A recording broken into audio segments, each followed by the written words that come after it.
It's Schaefer and Sliwa. John Schaefer and San Diego's own Alan Sliwa. Here's Schaefer and Sliwa. All right, what is going on, everybody? What is going on? Happy Friday. Solo today. Schaefer taking a little bit of time off. I will jump into the mix. Busy day today, Brent. I got to tell you, man. Today was one of those days. A little busy today. A little busy. We got a great show lined up for everybody. A lot going on. I'll tell you that right now. As far as just to give everyone a big, quick preview what we got going on for the show. Kevin Acey is going to join us at 3:30. He's in Miami, so we'll get obviously a full preview of this weekend. Craig Mish, who does the sideline pre and post for Marlins TV, he's going to join us at 4 o'clock. So obviously we'll get a perspective from the Miami Marlins, who have lost 9 games in a row and still have a 2-game cushion on the San Diego Padres in the wild card. Kobe Price is going to join us from the California Post. AJ Cassavell, who also covers the Padres for MLB. So we got a lot to unpack in today's show. Of course, LeBron finally made his decision. He's going to the Philadelphia 76ers. So thank you, everybody, for being here.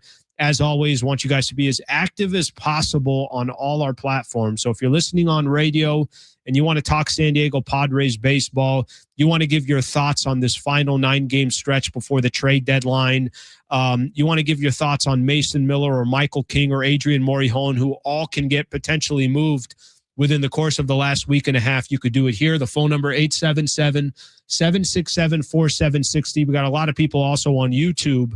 Of course, on YouTube, you can put your comments, and we'll do everything we can to read these comments as we go. Okay, so, you guys can tell me, and Brent, you could tell me if I'm being a little dramatic here when I say this, but am I being dramatic when I say that the Padres are probably the most fascinating team right now in all of baseball? Like, tell me how many storylines that you can think of with another franchise.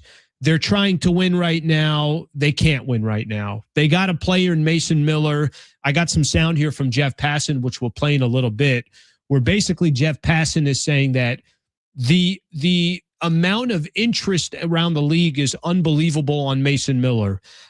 You got this kind of unique timeline where you got new ownership coming in, but they have not been approved just yet.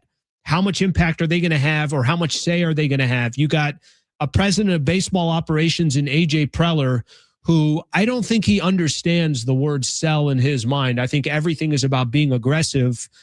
There are so many storylines around the San Diego Padres. You got 9 games left before the trade deadline. I find the team very fascinating. I don't find it fascinating just from a local level. I think they're a national story right now because there's so many different paths that the Padres can take.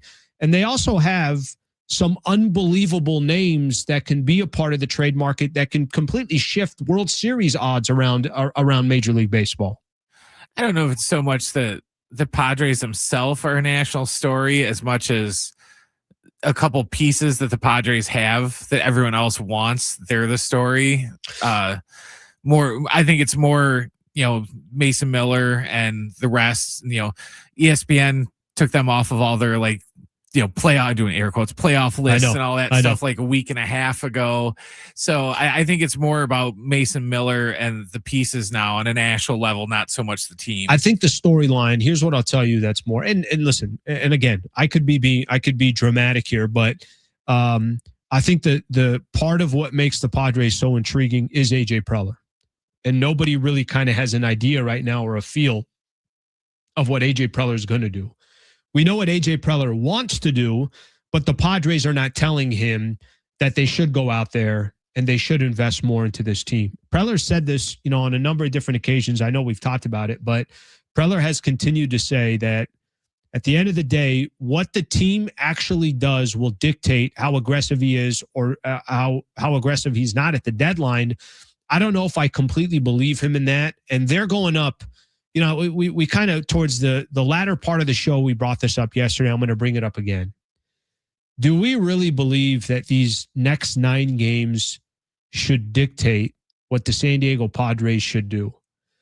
Do we really believe that a 3-game set against Miami, who's lost 9 in a row, a 4-game set against the Giants, who have the second worst record in the NL, and a 2-game set against Colorado, who have the worst record in the NL.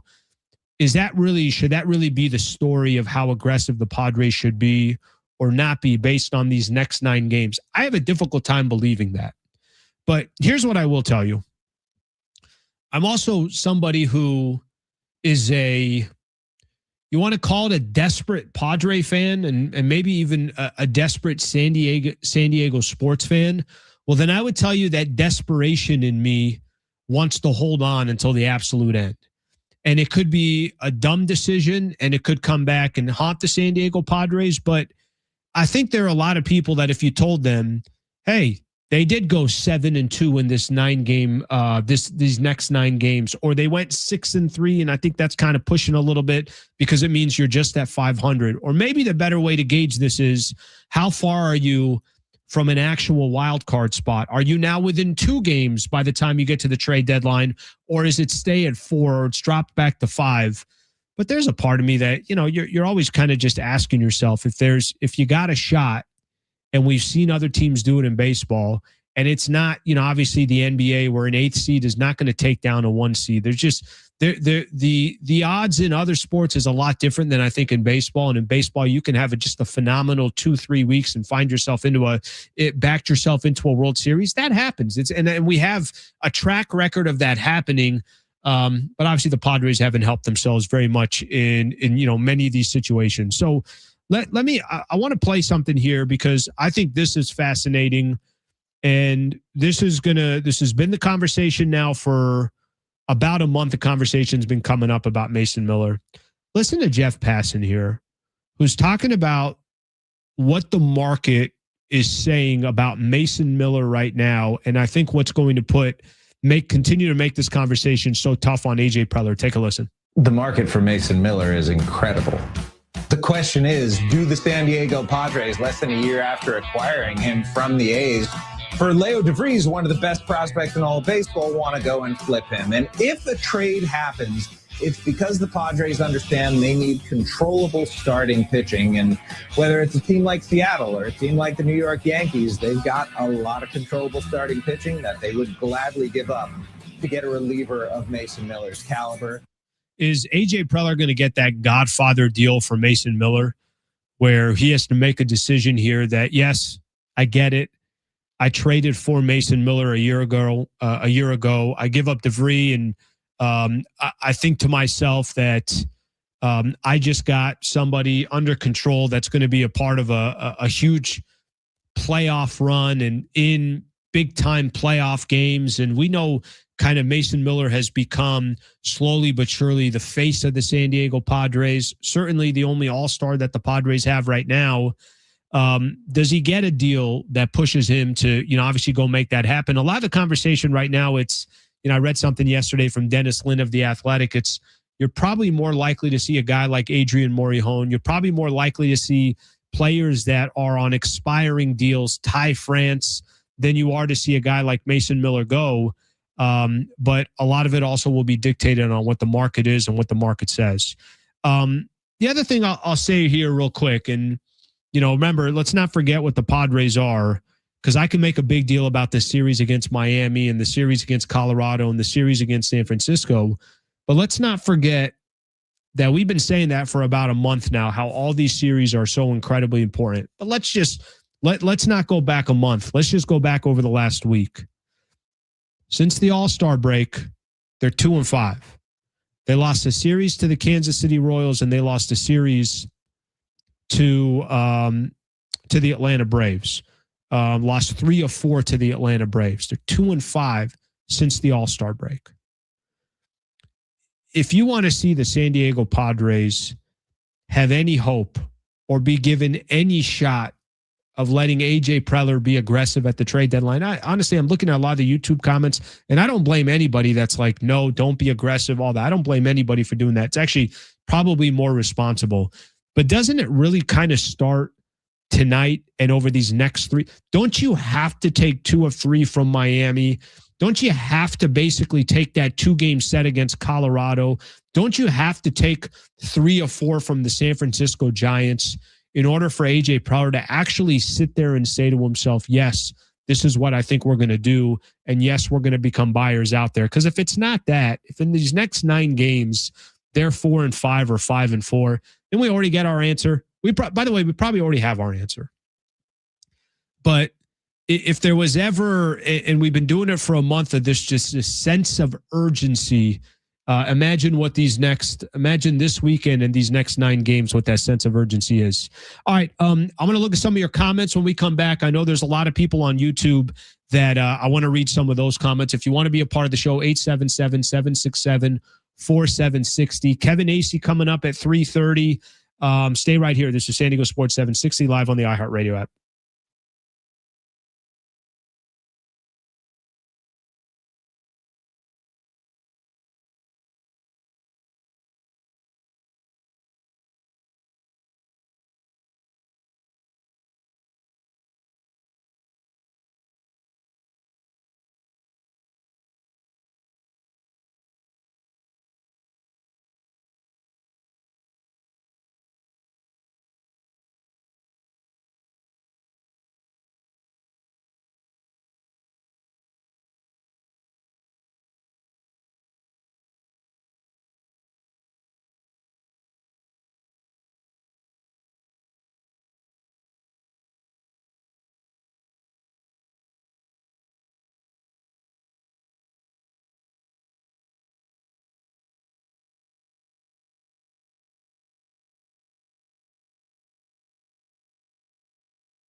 All right, San Diego Sports 760.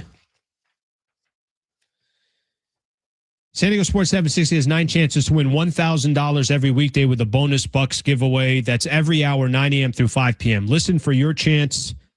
Listen for the keyword, then enter it at sportssd.com. Your next chance to win $1,000 coming up after 4 p.m. on San Diego Sports 760. Kevin Acee coming up at 3:30, so plenty of Padre conversations to get into.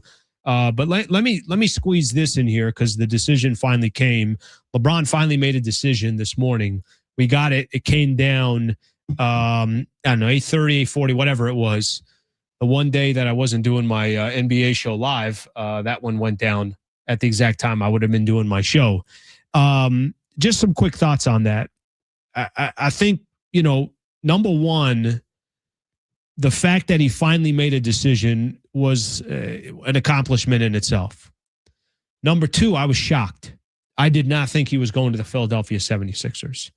I really did think that Miami Heat, YouTube, whatever all that stuff was a couple days ago, I'm like, oh, that's happening in Miami. Obviously, you saw a lot of those odds markets. They showed that I think it was Miami and Cleveland were the top two. It seemed like a lot of the steam around the Golden State Warriors completely went away. And Philly, I just felt like wasn't talked about anymore. Now, we were on this show. We've done this show before, and Schaefer was sitting there and Brent was sitting, and we're having the conversation. Hey, where do you want LeBron to go? That seemed like it was 8 months ago. But I had mentioned, and I think John and I were both on the same page with this. No, you and I, Brent, well, you and I were on the same page of this. We both had said, hey, I think it'd be really cool if he went to Philadelphia because Jaylen Brown is there, and obviously Joel Embiid and Tyrese Maxey. Go down the list. VJ Edgecombe. They got a really, really nice team without LeBron James. And you add LeBron there, I think it's going to give so many cool storylines in the Eastern Conference that when the Philadelphia 76ers go play Boston, kind of must-watch TV. When they go play the New York Knicks, the defending NBA champs, must-watch TV. The storyline that he turned down Pat Riley, Eric Spoelstra, and Giannis Antetokounmpo, I'll watch that game. Of course, the Cleveland Cavaliers. Of all the places he could have gone, to me, I think this is the best fit for him. I think it gives him the best chance to come out of the Eastern Conference and potentially win championship number 5. And I know that's a whole different topic for other people there. But I love that he's going to the Philadelphia 76ers. It showed that, especially for he's practically playing for free. Fletch and Jay Riff are joking that he's barely making more money than Bronny this season. Oh, that's crazy. That's crazy. The 2 years, $8 million. That is, I'm with you. That was kind of one of the more shocking things I saw from Sham's tweet. But it proves, we've kind of been debating and pondering for 6 weeks practically on. Does money have anything to do with it, or is he for real when he says, no, I'm going to go wherever I think I can get my last ring? This is all about me getting another ring before I retire. It has nothing to do with money. And then he signs for practically free. I think just starting 5, not the whole team. Yeah. I think Philadelphia has the most talented starting 5 in the entire league. Yeah, their bench I don't know if I argue. Their benches, that's another story for another day. And you're going to need depth, and we'll see what else they're able to do. And we'll see if they stay healthy, too. That's the other big thing. Sure. The only thing I'm worried about is if it's going to become like another rehash of KD and all those dudes going to Brooklyn. And they're going to be on the team for 2 years, and they're only all going to be on the floor together for like 15 games in 2 seasons. You could be right. What happened in Brooklyn? No, you could be right. Listen, on paper, it doesn't guarantee you anything. I think it's a fascinating storyline in the NBA. I'm looking forward to watching it. I'm looking forward to what it's going to be. Adam Silver can now start planning for the Christmas schedule and opening night and everything else. And, I'll go back to something that there's a lot of things I do not agree with when it comes to Kendrick Perkins. But he had said something, I don't know if it was this week or maybe it was last week, that LeBron is still the most powerful player in the NBA. I don't know if I argue that, and I think in the past I would sit back and say, no, it's not him anymore. And look, he's going into his 23rd, now 24th season. But, Yeah, the dude still has incredible power. I think it makes the NBA, I'm going to give them a lot of credit in this. And I know that, they're not the best league. The NFL is.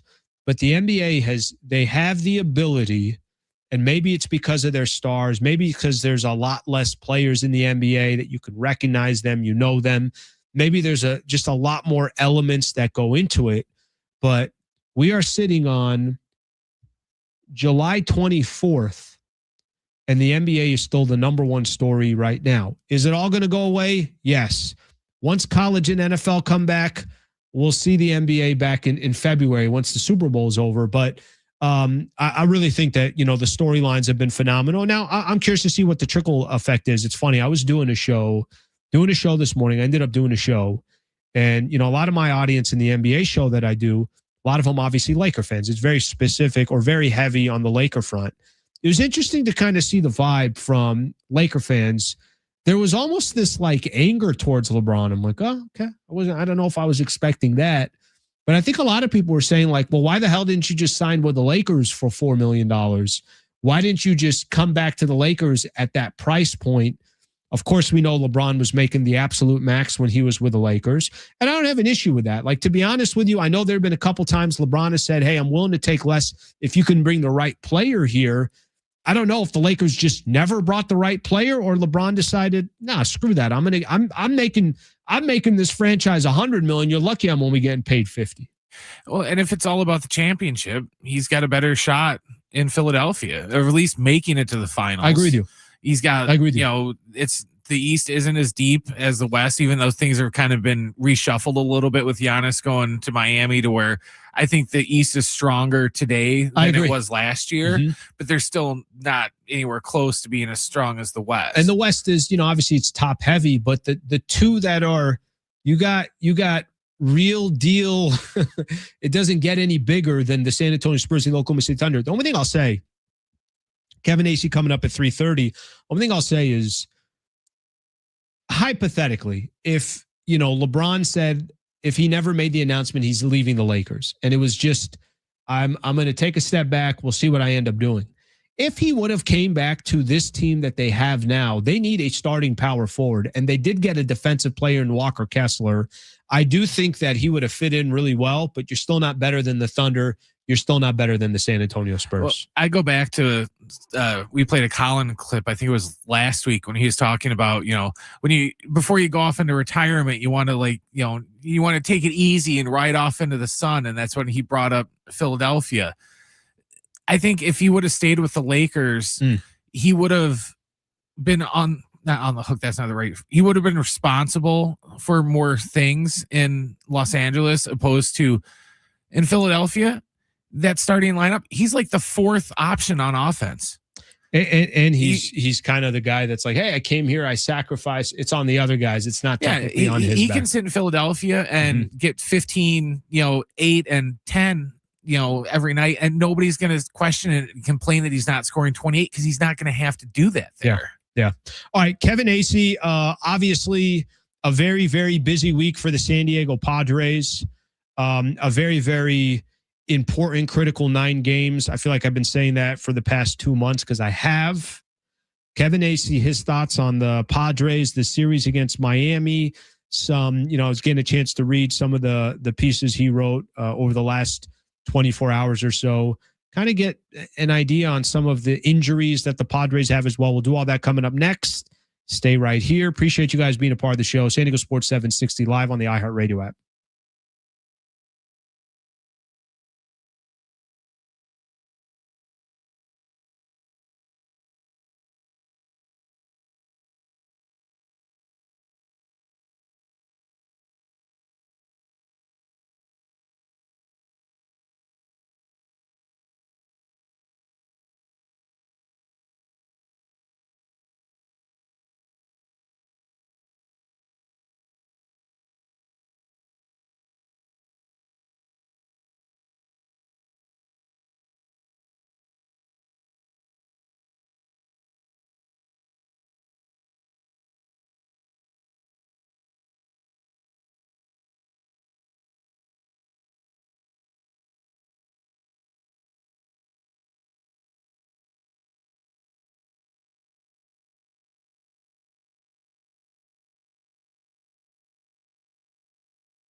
Here's what's trending from the iHeart Sports Network, presented by Jamul Casino.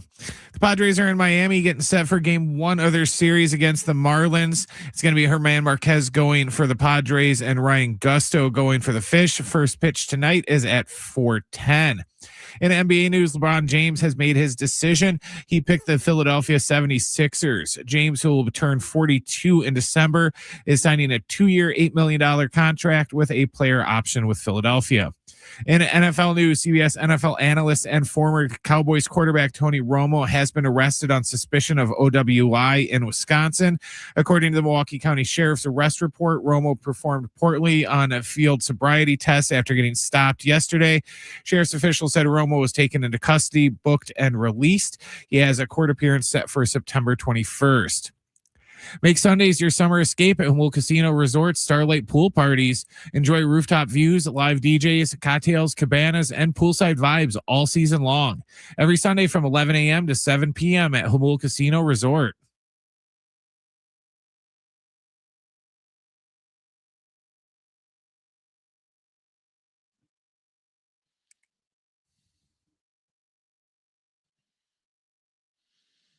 All right, of course, our Padres insider, Kevin Acee, joining us, San Diego Sports 760. All right, Kevin, here we are. 9 games left to go. Obviously, the first stop is going to be this weekend trip against the Miami Marlins. Just as we see what they've done so far from the All-Star break, just 2-5. Has anything surprised you over this short span, or is this just kind of who the Padres are? We want them to be something else, but they're telling us who exactly they are. I think that's the bottom line. I mean, am I surprised at anything? I'm surprised that they have gone 2-3 in games in which they've scored 5 or more runs, because that's almost like impossible to do. I know it's a small sample size. I'm overstating it, but like that's not what happens. And what am I not surprised? Because that's how baseball goes, where you knew the offense was going to come around. And, I remember even joking about it with some people in the organization. I guess for them, it was a little bit gallows humor. When the offense comes around, that's when the pitching's going to, falter for whatever reason. And look, that's what's happened. But the bottom line is your final thing. And I think it's why I sort of thought that this is how this trip would go. Not like I didn't say they'd be 2-5, but just like that it would be this muddled picture, because that's what the Padres are this year. Kevin, can they get, and by the way, you did mention that. I think you've been pretty consistent with, we're watching this every single day. We want it to look different. There might be games where, they put up 8 runs and Jackson, Maryland, Tatis, and Machado look great. There might be games where they have 19 runs, but they follow that up with 2 games where you're like, all right back down to earth. But with that being said, I just go back to this, and you obviously do this on a day-to-day basis, and you've interacted with AJ Preller for a long time. What do these next 9 games, do you think, from Preller's view? How does he look at these 9 games? Is he still determining what to do from here? And is it literally just based off of 3 series against the Miami Marlins, the Colorado Rockies, and the San Francisco Giants? It's not based on that, because, whatever he thinks of his team, and he's made up his mind about his team. He knows what it is and it isn't and what it needs. Whatever you think, I mean, you got to see where you stand. There's a difference between, 2.5 games out and 6.5 out, right? And so his opinion of his team isn't going to have changed then, but the reality of their situation will have changed. And so that it does matter. It does matter. It also matters what do the Diamondbacks and the Cardinals do during that time, where the Pirates do. I think the Diamondbacks and the Cardinals are probably their biggest, the biggest threat right now to get that 6th seed to lock it up. But, they do have games against those teams coming up. So, it's like, how are they playing? That's important. But, he's already on to assessing. He knows what they need. And he's trying to see how that plays out while he's also playing both sides of the market. Kevin, you wrote some stuff about some of the injuries and where some of the players are, some of the main players trying to work their way back. Can you just give some of our listeners just kind of an idea of where we are on the Jason Adams of the world, the Nick Pavettas, and everyone else? And the important thing is, because none of these guys are going to be back for, I guess Jeremiah Estrada would have an outside shot at being back by the trade deadline, but that's not going to make an impact by then, is that none of these guys are going to be back till, early for Jeremiah to mid August to late August for really almost the rest of them. It's important that the Padres have an understanding of the reality of how much those guys can help them. Like, first, will they come back? And second, like, when and how much can they help them? Because, like, there's only so much they can do for, at the trade deadline, right? Like, so that's important. All right. So Joe Musgrove and Nick Pivetta might be throwing to batters right now. I don't know, but they are both scheduled to be throwing in Arizona today. With the time difference, I'm not sure. David Morgan's been shut down, not from playing catch, but from throwing. Jeremiah Estrada, like I said, he's probably got another rehab maybe tonight coming up. I'm not sure about the schedule, but he's on a rehab assignment. Jason Adam, you're waiting and seeing because his shoulder hasn't really, the inflammation, the irritation hasn't entirely gone away, which is what you need before he can start to throw. And before, until he throws, you don't know, okay, what's the timeline? But they're thinking end of August, September, that he'll be back. Kevin Acee, our Padres insider, joining us on the Schaefer and Sliwa show. Do you think if there's positive steps in this, next week or so of Pivetta, Jason Adam, it sounds like the Adam one is, like you said, it's probably a step back before he could take a step forward. But do you think if they're in a position where they feel like, hey, there's a real shot that we're going to get these guys back and they could come back at a time where they can be impactful to the Padres in the stretch run, how much influence do you think that could have on AJ Preller?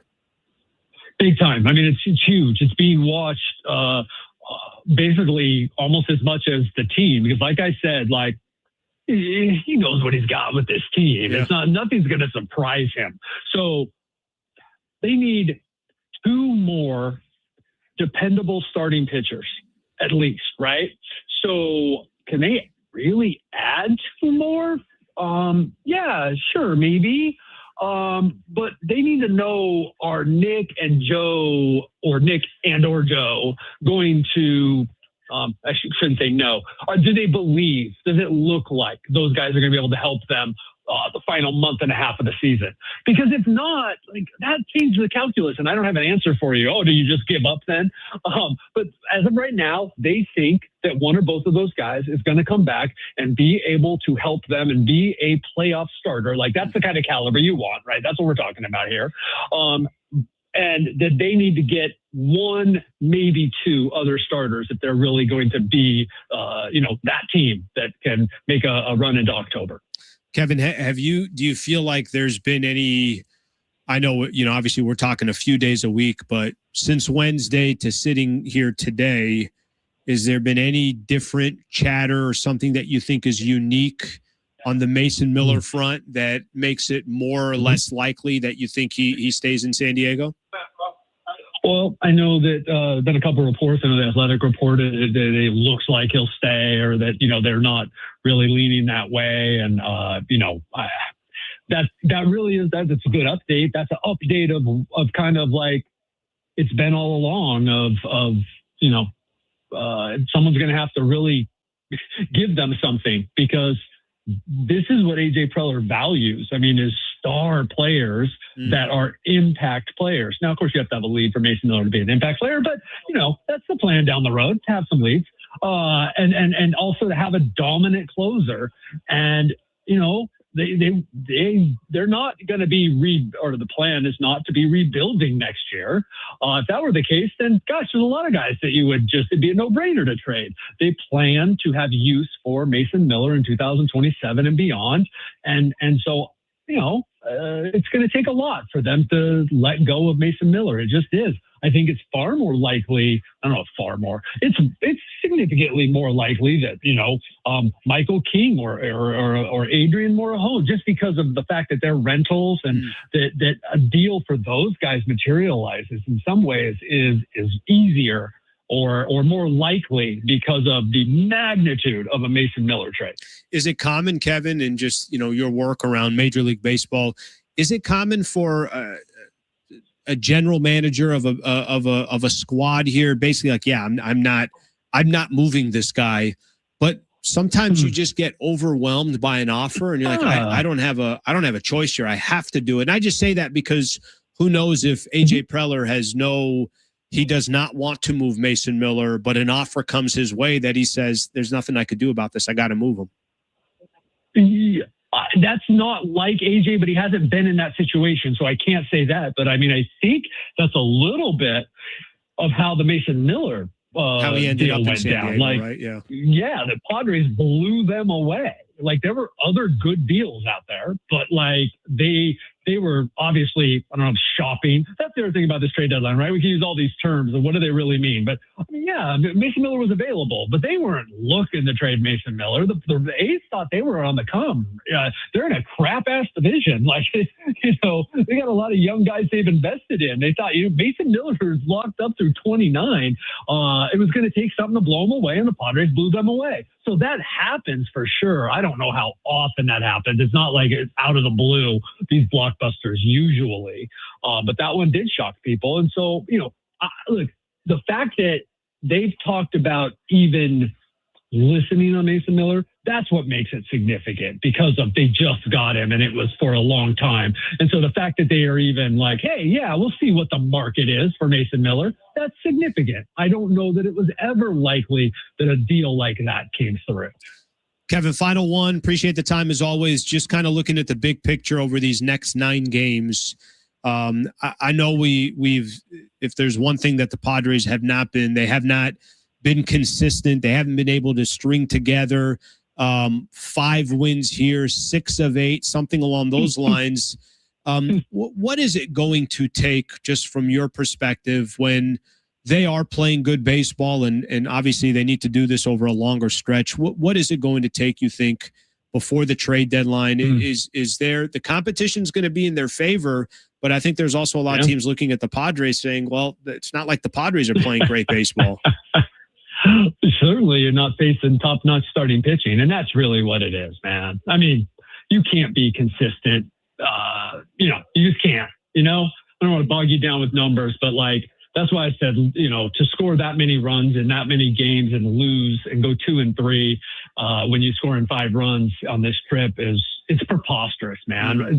They were something like 32-4 when scoring 5 runs, or 34-4. And like, when they've gotten on a roll before this season, they were scoring 5, 6, 7, 8 runs, and they were winning every time. And so, like, it's the starting pitching, man. Just like, take a look at it. Like, it's hard. Teams that score first in this league win 70% of the time. Wow. That might be seen weird, like, because 9 innings. Well, it's just tough, man. And look, the offense could have bailed the starting pitchers out at points this year, but this trip, it's really come to light. I mean, not come to light, we all knew it, but like, it's just been like, how can they even limp into this trade deadline, with this starting pitching? And this weekend is huge for that. This weekend is like basically all about that. Marquez, Sears, Buehler. Like, if they could get 5 from all 3 of these guys, they should have a parade. Might not be wrong on that one. Kevin, we appreciate the time as always. Enjoy Miami. We'll talk to you soon. Right on. See you.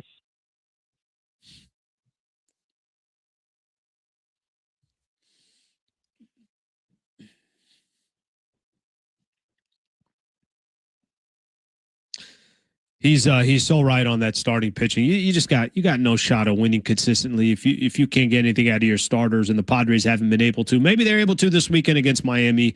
We'll have to obviously wait and see. All right, I know there's a lot of people that want to react to it. I've been promising here that I want to read some of these YouTube comments. Schaefer and Sliwa on YouTube, by the way, if you guys want to be a part of the show. We'll take some calls as well, 877-767-4760. Got a little bit of time here at 4 o'clock. We're going to have the pre, post, and sideline reporter, Craig Wish, who covers the Miami, or Craig Mish covers the Miami Marlins. But we'll take some of your phone calls, and we'll look at some of your YouTube comments coming back. Stay right here. San Diego Sports 760 live on the iHeartRadio app.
All right, our iHeartRadio Music Festival is back. Live performances by the Goo Goo Dolls, Kenny Chesney, Lainey Wilson, Snoop Dogg, Weezer, and more.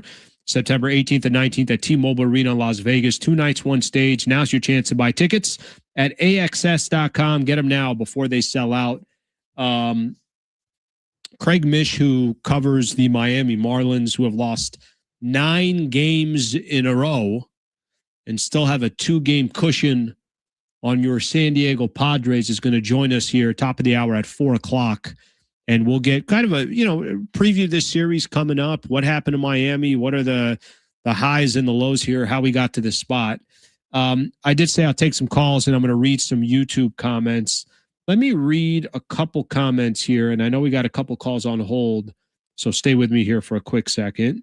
Let me read this here. Mike on YouTube says, you don't trade Miller and Adrian for prospects that are 3 or 4 years away. There are teams with stud pitching on the cusp of coming to the big leagues.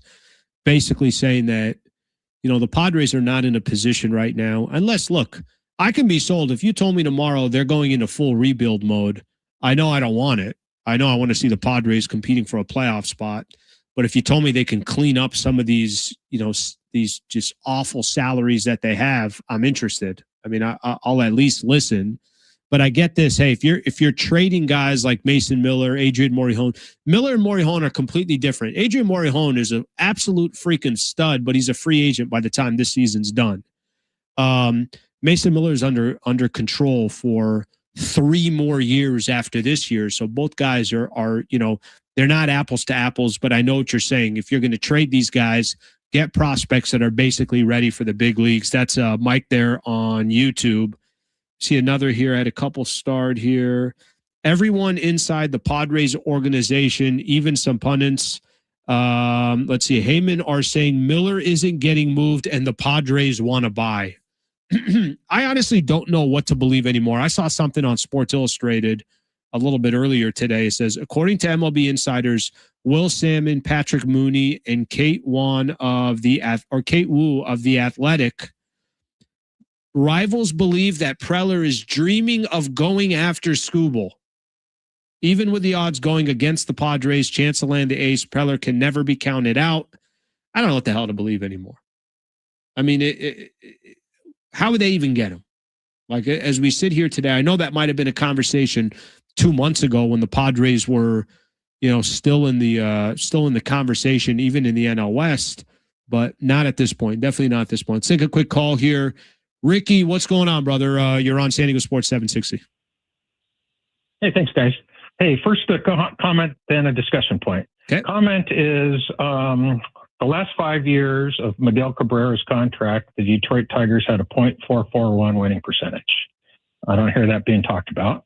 And then number 2 is all this stuff about thoughts and discussion about buying, selling players, making the team better, restructuring.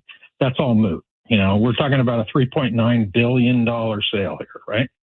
There's plenty of money in that sales price to adjust the contract. So either the Padres wanted $4.5 billion for it and they bought it for 3.9, or 3.9 needs to be written down a little bit. So, I mean, well, Ricky, I don't, it's all moot. I appreciate you calling. I mean, here's the reality with contracts in Major League Baseball. Xander Bogaerts is going to go down as one of the worst contracts in the history of the San Diego Padres, and he's going to get paid every dollar of it. That's just how it's different. I know in the NFL, and you could drop Ricky there. Appreciate that. Thanks again for calling. But in the NFL, performance kind of dictates what happens with your contract. In the NBA, you've got a guaranteed contract. If I signed a 4-year, $80 million deal, I get 4 years, $80 million. If you're Xander and you signed a 67-year deal where you're getting $280 million, you're getting $280 million, period. The sale of the team, the valuation of the team, that has nothing to do with it. Now, I do think it is absurd that they're throwing out 10-year, 12-year, 15 million or 15-year deals in Major League Baseball, and hopefully that gets addressed. Obviously in this upcoming CBA and potential lockout, I think there's a lot of things that need to change in baseball. One of those I would say is contracts. But if you want to talk about Xander's money, Xander money is not going anywhere. And the only thing that can happen is if they attach the guy like Mason Miller to a deal, could potentially a team like the Yankees or something take that Xander contract off your books, even though many people think that's not going to happen either. Craig Mish does the sideline pre and post for Marlins TV. He's coming up next. He'll get us ready for the San Diego Padres versus the Miami Marlins. Stay right here. San Diego Sports 760 live on the iHeartRadio app.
Here's what's trending from the iHeart Sports Network, presented by iHeartAdvertising.com. The Padres are in Miami getting set for their series against the Marlins. First pitch is set for about 10 minutes from now at 4:10. It's going to be German Marquez going for the Friars and Ryan Gusto going for the Marlins. In NBA news, LeBron James made his decision today. He picked the Philadelphia 76ers. James, who's going to turn 42 in December, signed a 2-year, $8 million contract with a player option with Philadelphia. In NFL news, CBS NFL analyst and former Cowboys quarterback Tony Romo has been arrested on suspicion of OWI in Wisconsin.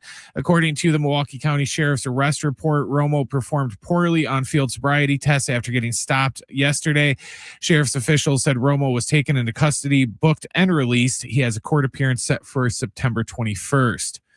Run a business and not thinking about radio? Think again, because people are listening to radio more today than they did 20 years ago. And only iHeartRadio connects with more Americans than TV, digital, and even social. Learn how radio can help your business. Call 844-844-iHeart.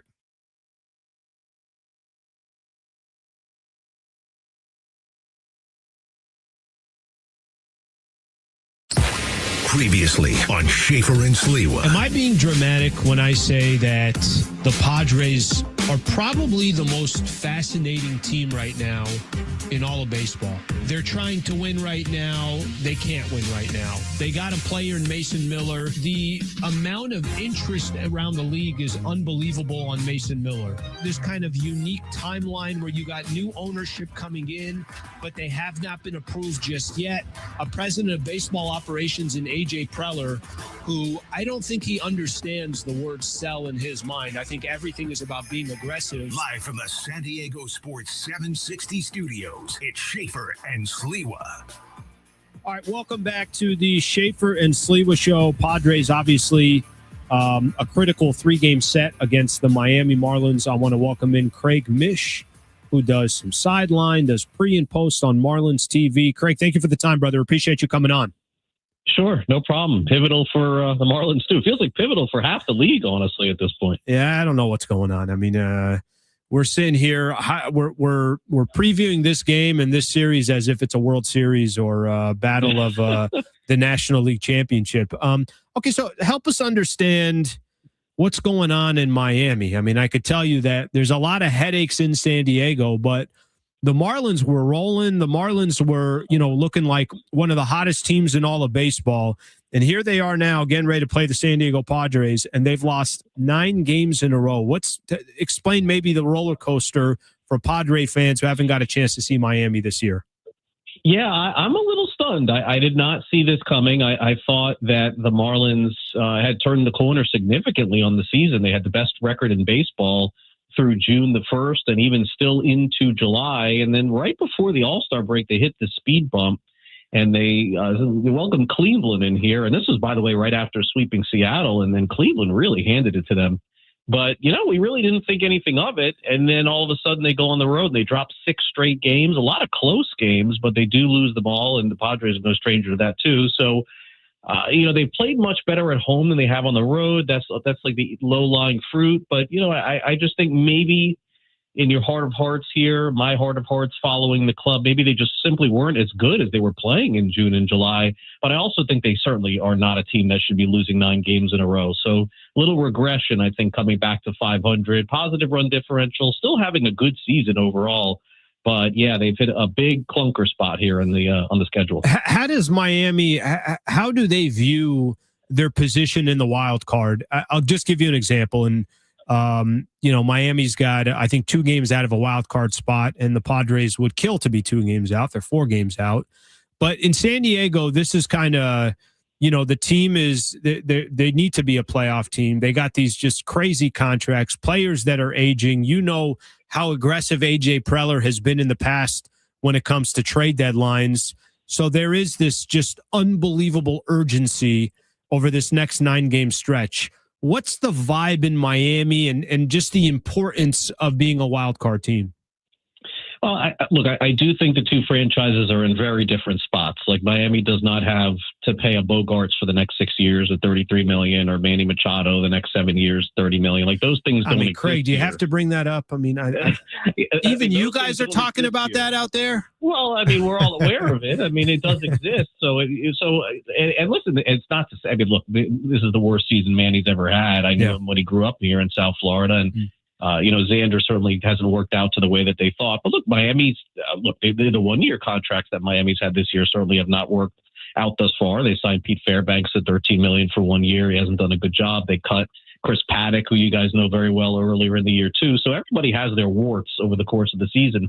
But I think there is a lot of optimism for the future here. I guess that's the difference, is that you're certainly waiting to see what happens with the new collective bargaining agreement next year, and that will tell a lot of the story, I think, for the future here. But a lot of nice young players still going through growing pains, really good pitching in the system, hitters who have taken a little bit of a step back, but some others who have been all-stars like Otto Lopez. So I think the franchises are just simply in very different spots right now. I don't sense a lot of negativity here at all. Like, I'm walking around the ballpark today, and everyone, you wouldn't know the team's lost 9 games in a row. So that's a real positive for me. Craig Mish taking some time here, does sideline reporting plus pre and post for Marlins.tv. Joining us here on the Schaefer and Sliwa Show. Just real quick, you mentioned something about the collective bargaining agreement, and obviously we know the potential lockout. What do people in Miami want to see? How do they look at it? I think San Diegans, if you're in the same division as the Los Angeles Dodgers and the way they've dominated, and give them credit. They obviously run their franchises ran very well, but they also have unlimited resources. So we have a view of it here. How do you guys look at the CBA? Fans here have been unfortunately very indifferent through the years. The fans are starting to come back the last couple of years, believing that things are headed in the right direction, and they should, because a lot of progress has been made. So I really can't speak to what the fans want. I think the fans in every city want their team to spend as much money as they can. Unequivocally, it's not the way this is going to work. As a media market, and people who cover the team and people who are in my position, I mean, let's be honest. Certainly, I'm rooting for a cap and a floor. That's what I'm rooting for. I am too. I'm with you. I just don't see any scenario where this gets any better for baseball as this extends. And I'll be clear on it. I've always been a players guy. I've always backed them and always been in their corner. But this thing has just gotten so out of hand that I just don't see an opportunity for Miami in particular, with the revenue that they bring in, to try and compete on a yearly basis with some of the other clubs that are dropping 250, 300 million. So that is what I'm rooting for. I don't know if that's the end game here, and I can't speak for anybody else, but I certainly hope that the payroll balance or imbalance comes to a close in the offseason. Yeah, I'm with you. I think an equal playing field is that's definitely a healthy league and a healthy sport. And the good franchises can stand out in that, and the bad franchises will also stand out. So I think it'd be interesting either way. Craig, just to hit again on, you were saying that the future is bright for Miami, and they're not too worried about they'll fight as best as they can. But are they perceived as a buyer at the deadline, or how are they perceived over this this week and a half or so? Yeah, impossible to know at this point. If you would have asked me this 2 weeks ago, I would have said absolute buyer.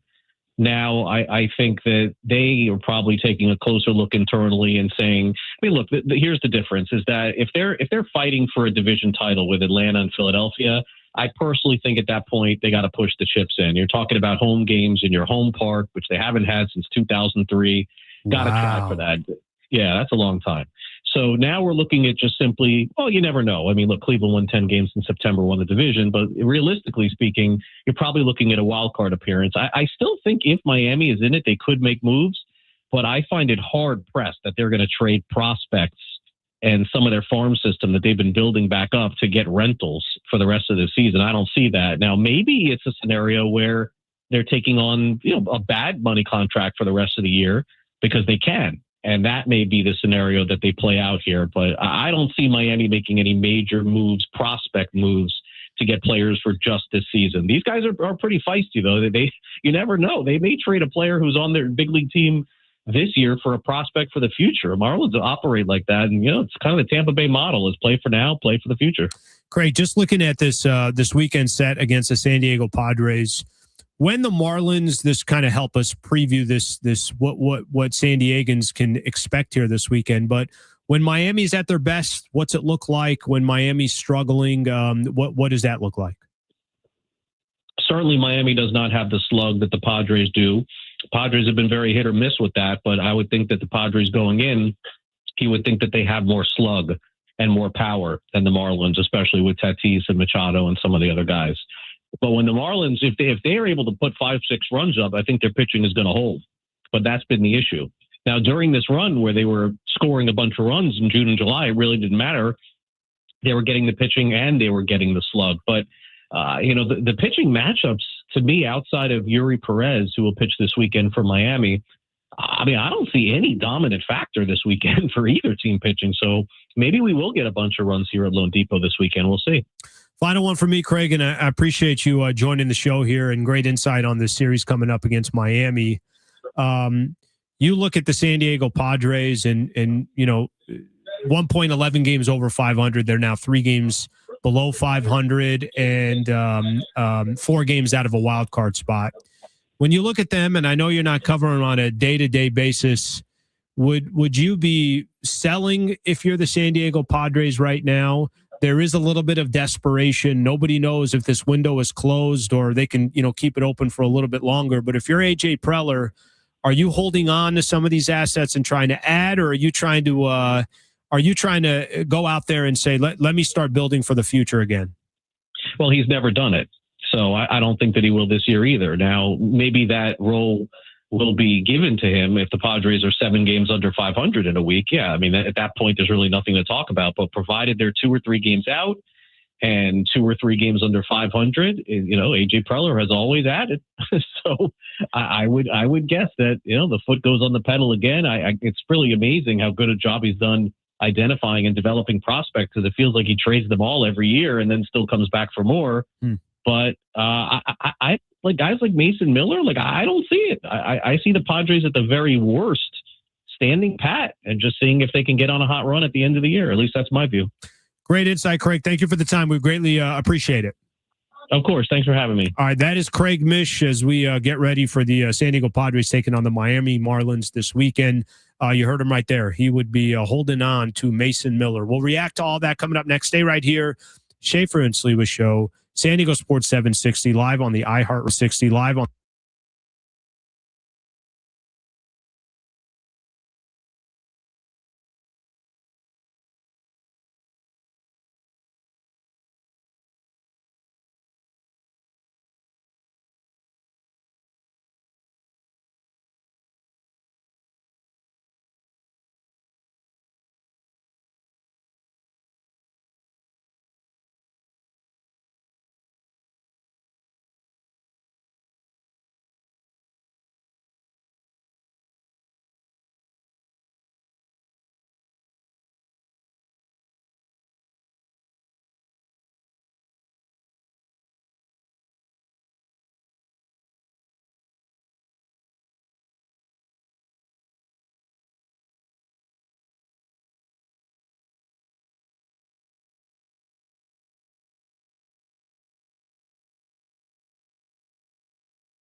All right, welcome back to San Diego Sports 760. SDFC returns to Snapdragon Stadium coming up tomorrow when they host FC Dallas. Our pre-match coverage with Adrian and Darren begins at 6 p.m. right here on your home for SDFC San Diego Sports 760. Busy weekend in San Diego. Earlier today, shout out to San Diego State University. Was out there for their San Diego State Football Media Day. So got a chance to listen to J.D. Wicker, the athletic director for San Diego State University. Got a chance to listen to Sean Lewis and his vision for this upcoming season. Got a chance to connect with Lucky Sutton. There's a number of things I think to be excited about with SDSU football. And for me, this kind of start in the Pac-12 is going to be fascinating. I hear a lot of them talk about how, what are the goals for this upcoming season for SDSU football? And there's not a person there that's not telling you it's to win the Pac-12 and go represent San Diego State University in a college football playoff game. Look, I don't know how realistic it is. I know they're not going to be the favorites. Boise State most likely will be to come out of the Pac-12, but that's kind of the world San Diego State is in right now. You got a legitimate chance if you win the Pac-12 to be in the college football playoff. And, it really is going to take something like that, I think, to just take the football program, obviously, to another level. It's going to be critical for the conference just in general to make some kind of noise, whether that's in college basketball, having 3-4 teams in the tournament, or in college football, having one of these squads in the Pac-12 make the college football playoff. But I'm looking forward to the football season. Something they do. I told JD this, after he was done with his presser. They have a tendency to be, I think, very honest. And one thing that I've noticed since I've got here, anytime San Diego State football is talking about what their vision is, what their goal is, what their dream is, how they're hoping, yes, they want to win a Pac-12 championship, all that stuff.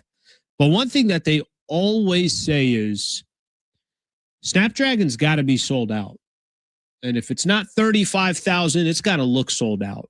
I don't know to be honest with you, I'm not sure what the response is going to be from San Diegans. And I got no idea if we're going to be looking at Snapdragon Stadium on Saturdays and we're going to say, oh, man, look at this environment. Incredible. Or are we going to be disappointed? I hope it's the first one. I hope it's everybody saying that San Diego State University, that football program on a Saturday night, that's the place that you want to be on a Saturday night. It's going to take a combination of things. Of course, winning is the number one thing. And that's going to be on San Diego State University, and they're not shying away from it. But I think on the city, if you're out there and you're wondering, all right, I haven't gone to a San Diego State football game in a while. I haven't gone to Snapdragon Stadium in a while. I really hope SD is buying in, because it is something that's going to have to be a collective. If San Diego State football is competitive, then our asses need to be out there supporting that program. And I get it. Listen, if the squad is struggling and they're 2-5 and they got a home game, then it comes with the territory. That's fine. But if the program is doing well, and I don't know if Sean Lewis said this, if I got this right, they might have the most wins. I'm not going to try to quote it, but I think it's the most wins in a row at home. If it's not in the country, let's say in the Pac-12, but obviously they've been phenomenal at home. But that is going to be something. Right now you can get season ticket passes. You can get season tickets to San Diego State football, and it costs $175. They're making it affordable. They want to do everything they can to build the right atmosphere. If you're a San Diego State student, obviously we're going to need everybody there. And as we get closer to the football season, I'll continue to be annoying and obviously talk about how important that's going to be. I think that's a sleeping giant in San Diego. If they can get that football program, even in the conversation of top 25 and a chance to be in a college football playoff, we got to do our part. So we'll get to the season when we get there, but it was great to be there for Media Day. Great to see, the amount of media that was there to cover San Diego State football, and that's got to grow. That's got to be a fabric of what we're doing here in SD. 4:30, we're going to have AJ Cassavell join us, and AJ Cassavell has been, I think, covering the San Diego Padres as a beat reporter for about 11 years. He's been in that mix. So obviously we know just what a critical series this is against Miami. Here's what I'm going to ask for in the series against the Miami Marlins. I'm not going to ask for much this weekend. I mean, maybe I am. You got to take 2 of 3. And they've already lost their first 2 series that they've had since the All-Star break, but you got to take 2 of 3. But I think just as important, Brent, is just play some consistent baseball. You know how frustrating it is starting to get excited about the Padres. And what was a game they won 8-3, 8-4? What I think it was 8-3. They beat the Atlanta Braves, and just Manny Machado, Tatis, Jackson Merrill, everybody homers. You start getting excited, and the next game you lose, and then the following game you lose. Got the 19-run game that you had against Kansas City, which I didn't care because you already lost the first 2 games. You're lucky you didn't get swept by the Royals. But the thing that probably frustrates me more about San Diego, about the Padres more than anything else, they just can't string together any consistency. And it's, let's even put aside the standings and the wild card and all that stuff. When's the last time we sat here and been like, hey, Padres have won 5 of 6, or they've won 6 of 8, or they've won 8 of 10? It feels like it's been months since that's happened. I'm probably wrong, but it feels that way. I'd like to just have them come out and just not look so sloppy, because the last couple of weeks, a lot of the losses they've had, it's been sloppy base running mistakes, sure, and just swinging at just stupid pitches that catcher's are literally interference. Catcher's interference against the Braves that ended up costing them in 2 different games. It's one of those things like I'll bring up, for example, like the other night, what happened with the Phillies when they were making that comeback against the Dodgers, and I don't remember what player it was, but he had his head up his butt and he made that base running error and it just killed the rally. He decided to go back from third to second for no reason. Sure, stuff like that. If they play and they just lose because the Marlins are better than them, that's fine. I don't have a problem with that. But don't shoot yourself in the foot. Yeah, don't go out and help them by just playing stupid baseball. And that's the biggest thing that drives me nuts. So just don't play stupid baseball. They're already a team too that has no margin for error. So a lot of these games that you're referring to, if you're making your own mistakes, if you've put yourself in a position where obviously that they just don't have any margin for error. So a lot of these games, if you're shooting yourself in your own foot, the Padres got no chance of winning some of those games. Okay. Let me kind of just set up here the next, because today is busy, as I mentioned, so we do got a lot going on. AJ Cassavell coming up next. We're going to spend some time talking about specifically the trade deadline around the San Diego Padres, what he thinks the Padres should do, and just give our opinion on that. That's number 1. 4:45, Sham Charania goes into the reasons why LeBron James chose the Philadelphia 76ers. And then Kobe Price is going to join us at 5 o'clock, covers the NBA for the California Post and the Lakers. We'll get some more conversation around the NBA. We'll do all that coming up next. Stay right here. This is San Diego Sports 760 live on the iHeartRadio app.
Here's what's trending from the iHeart Sports Network, presented by iHeartAdvertising.com. The Padres are in Miami taking on the Marlins right now. We're in the bottom of the first inning and there's no score, even though the Marlins do got the bases loaded. It's Herman Marquez going for the Padres and Ryan Gusto going for the Fish. In NBA news, LeBron James has finally made his decision, and that decision is the Philadelphia 76ers. James, who turns 42 in December, signed a 2-year, $8 million contract with a player option for the 76ers. In NFL news, CBS NFL analyst and former Cowboys quarterback Tony Romo has been arrested on suspicion of OWI in Wisconsin. According to the Milwaukee County Sheriff's arrest report, Romo performed poorly on field sobriety tests after getting stopped yesterday. Sheriff's officials said Romo was taken into custody, booked, and released. He has a court appearance set for September 21st. Run a business and not thinking about radio? Think again, because people are listening to radio more today than they did 20 years ago. And only iHeartRadio connects with more Americans than TV, digital, and even social. Learn how radio can help your business. Call 844-844-iHeart.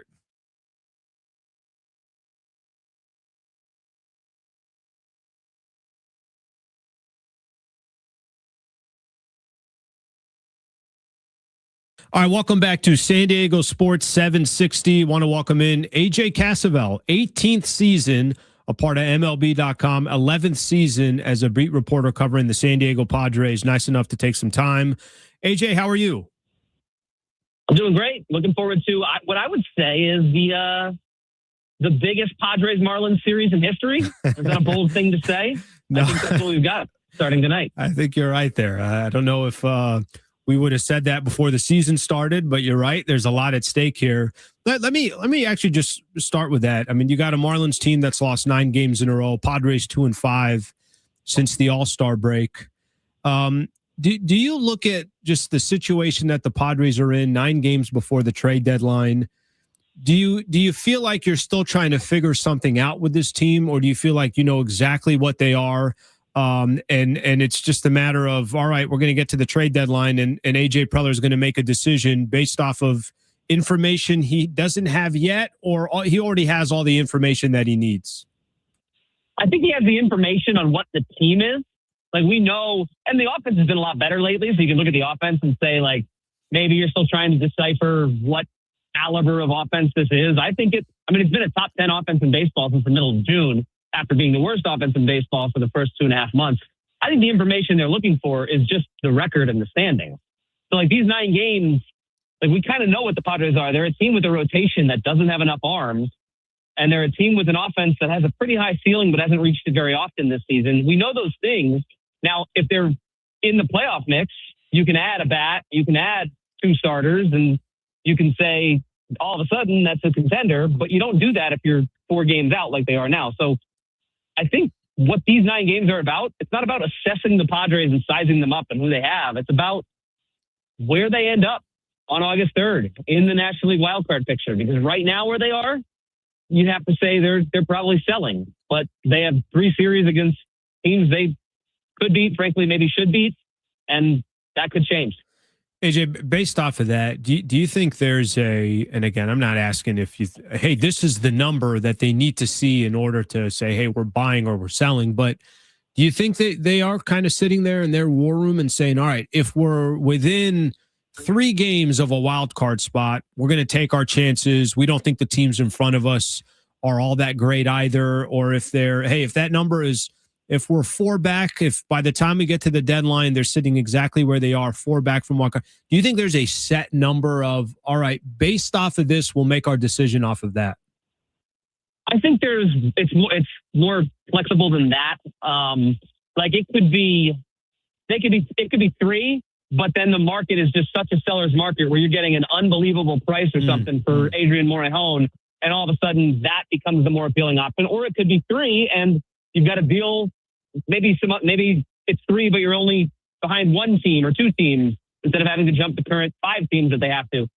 And you've got a deal for a starting pitcher that's pretty feasible. You're not giving up any of your top prospects. Maybe they look at that. I think there's just so many factors that play into it that it's not just, if they're a game and a half back, that's the cutoff. The market is going to dictate what they do. I think like if they had it their way, they would want to buy, but they know that with 7% playoff odds, I think that's what Fangraphs has them at right now. It's just not a smart thing to do based on the way the standings are. AJ Cassavell covers the San Diego Padres beat reporter, joining us here on the Schaefer and Sliwa show, San Diego Sports 760. AJ, I think that's such a good point. And if there's anybody out there that's making decisions like this in baseball, AJ Preller is a perfect indication of somebody that just would love any excuse to buy and obviously try to get the Padres back into the postseason. But I think it's interesting what you said there, that as much as they like to be buyers, the team is also telling them another thing. How difficult of a situation do you think this is for Preller? Because he is somebody that's ultra aggressive. He does understand the dynamics and where the team is. And a lot of these players are only getting older. But how tough do you think this would be for him to walk away and say, yeah, you know what? This is just not the right move for us at this time. Yeah, I think that's a key part of it. We've seen what Preller does. Like, he likes to go, I don't want to say all in, but like he likes to go heavy at the deadline and go in on buying and mortgaging the future, sacrificing guys. I think 2020, 2022, 2024, 2025, those were situations where the Padres told him, hey, look, we have a roster that is going to be a playoff team. We have a roster that can maybe chase down the Dodgers or can maybe make noise in October. You need to go add to it. This team is not saying the same thing, or at least has not yet. Who knows? Maybe they go 8-1 in the next 9 games. So I as hard as it is, and I think both of us know deep down that AJ Preller wants to buy and wants to turn this roster, the foundations of which I think are like the core guys that they have are his guys, and there is something there, like with this offense. Like, you can, if they were 4 games up in the wild card picture, I could look at this roster and say, here's 3 trades you should make that all of a sudden turn this team into a contender in October, but they're not. And so all of a sudden he has to maybe look at pivoting. But to that extent, I think there's something to be said for Preller's ability to evaluate talent. So if they do end up selling, they know which prospects to go after, and they would, I think, in some ways benefit from taking a year where they don't go all out at the deadline, trading their guys and actually reinforcing the system. Yeah, it's an interesting position to be in, and I think for all San Diegans and Padre fans out there, nobody wishes they were in this spot. And there was a point, 11 games over 500. Who would have thought just a couple of months and they're in the position, the situation that they're in. But this is where they're trending. I'll ask you, what have you made of all the Mason Miller chatter that has been obviously around baseball? The conversation early in the season is, hey, can this guy be competing for a Cy Young? And he's so unbelievable. And Padres were winning games, so he was stacking up so many opportunities. But these last couple of months, we're not seeing him nearly as much because the Padres haven't been winning. What have you made about all the attention and the trade chatter around Mason Miller? Yeah, I think it's both real and also maybe a little far-fetched. Like, I think AJ Preller is going to set the bar extremely high on Mason Miller, as well he should. I mean, he's paid a steep price to get him. And I don't know if there's a GM in baseball that would meet it. I think the only GM in baseball that might meet it would be AJ Preller, who has him right now. He's proven that he's willing to do it. Is there another team that is? It's hard for me to see it coming to fruition because I know what AJ Preller thinks Mason Miller means to the Padres and the fact that they have him under control and they want to be competitive in the next 3 seasons. Even if they're selling at this trade deadline, that doesn't mean necessarily that Mason Miller is getting moved because he's part of the future. Now, if you decide to sell, you dangle Mason Miller and say, what are your best offers? And if someone wants to give you the moon, you accept it. But I just have a hard time seeing that happening. I think there's other pieces on shorter deals or expiring contracts that make more sense for the Padres to move, or at least make more sense. You could see Preller moving them. I have a hard time seeing anyone meeting Preller's price, but I've been surprised before. AJ Cassavell joining us here. Schaefer and Sliwa show, of course, covers the San Diego Padres, a part of MLB.com. AJ, 9 games left to go. We'll start with this Marlins series. Just what is it that you would like to see from the Padres over this 3-game set? And when you feel like they are at their best, I know they've been wildly inconsistent. If all of a sudden the bats are great, then the starting pitching is struggling. I know it's been kind of a roller coaster, but when they are at their best, what is it that you see, and what would you like to see this weekend?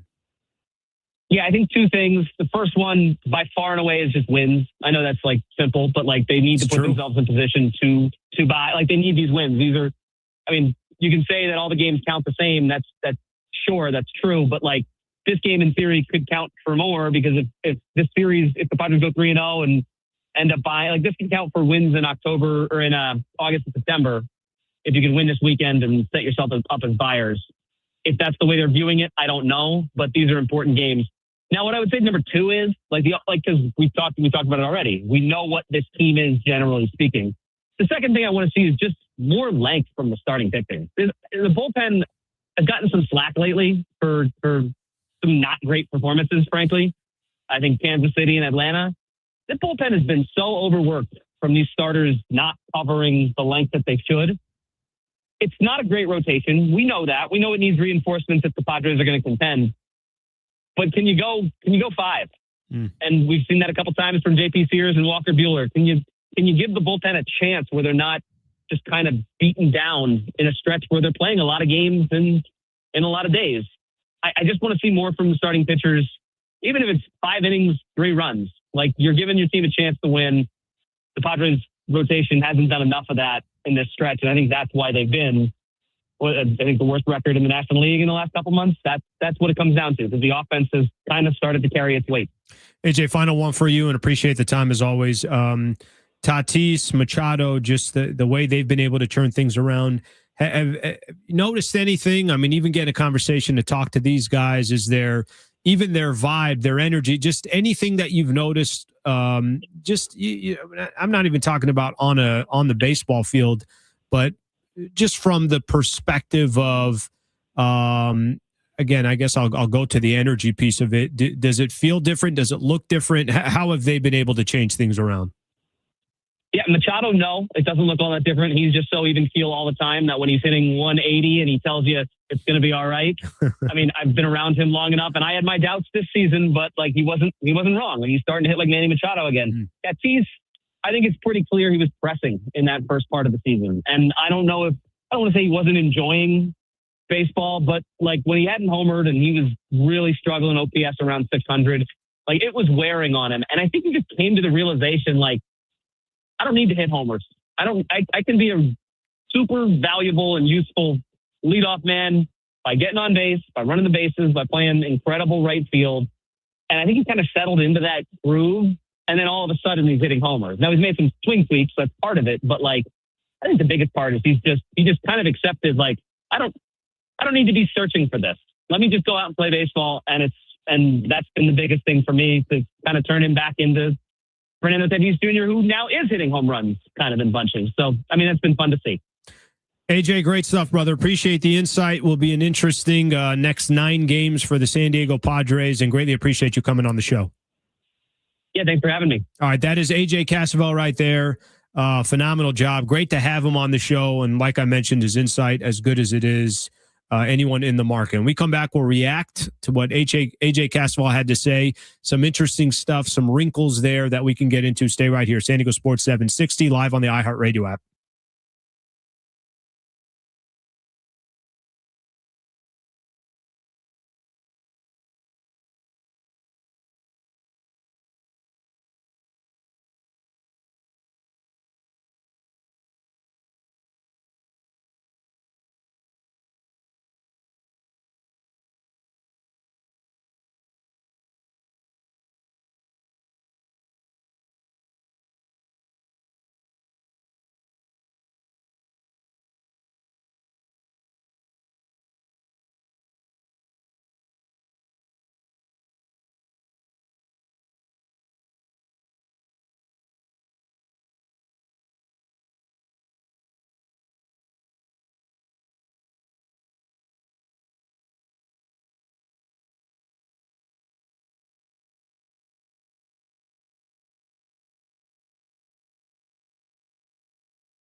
San Diego Sports 760, of course, live on the iHeartRadio app. Great stuff today from a number of our guests. Already connected with AJ Cassavell, which, we just had I think it's an interesting conversation. I feel like so much of the content right now around the San Diego Padres, everyone's kind of got their hands up in the air. Nobody really has a solution to this. Padres taking on Miami right now. No score through, I think, an inning and a half. But as the trail 1-0. Oh, is it 1-0? Yeah. Did they just score in the 2 seconds that I turned? Marlins hit a home run like a couple minutes ago. All right. Well, there's your answer there. Miami up 1-0. But as we all kind of sit here, we're all kind of trying to determine what San Diego should do. And I just wish it was a more simple answer. And the simple answer is just play better. And if they were to play better, now we're getting to a point now where it might be, too little, too late. But that's obviously the situation with the Padres. They put AJ Preller in a really difficult position. I know there's a lot of fans out there that just were expecting, hey, we're going to be competing for a playoff run, right? We're going to at least put ourselves in a position where, as you get into August and September, there's very meaningful games. We'll see what happens. Right now, down 1-0 to Miami. Kobe Price is going to join us at 5:00. Kobe Price covers the NBA, specifically the Lakers as well, for the California Post. Big news came down in the NBA earlier today. LeBron James finally made a decision.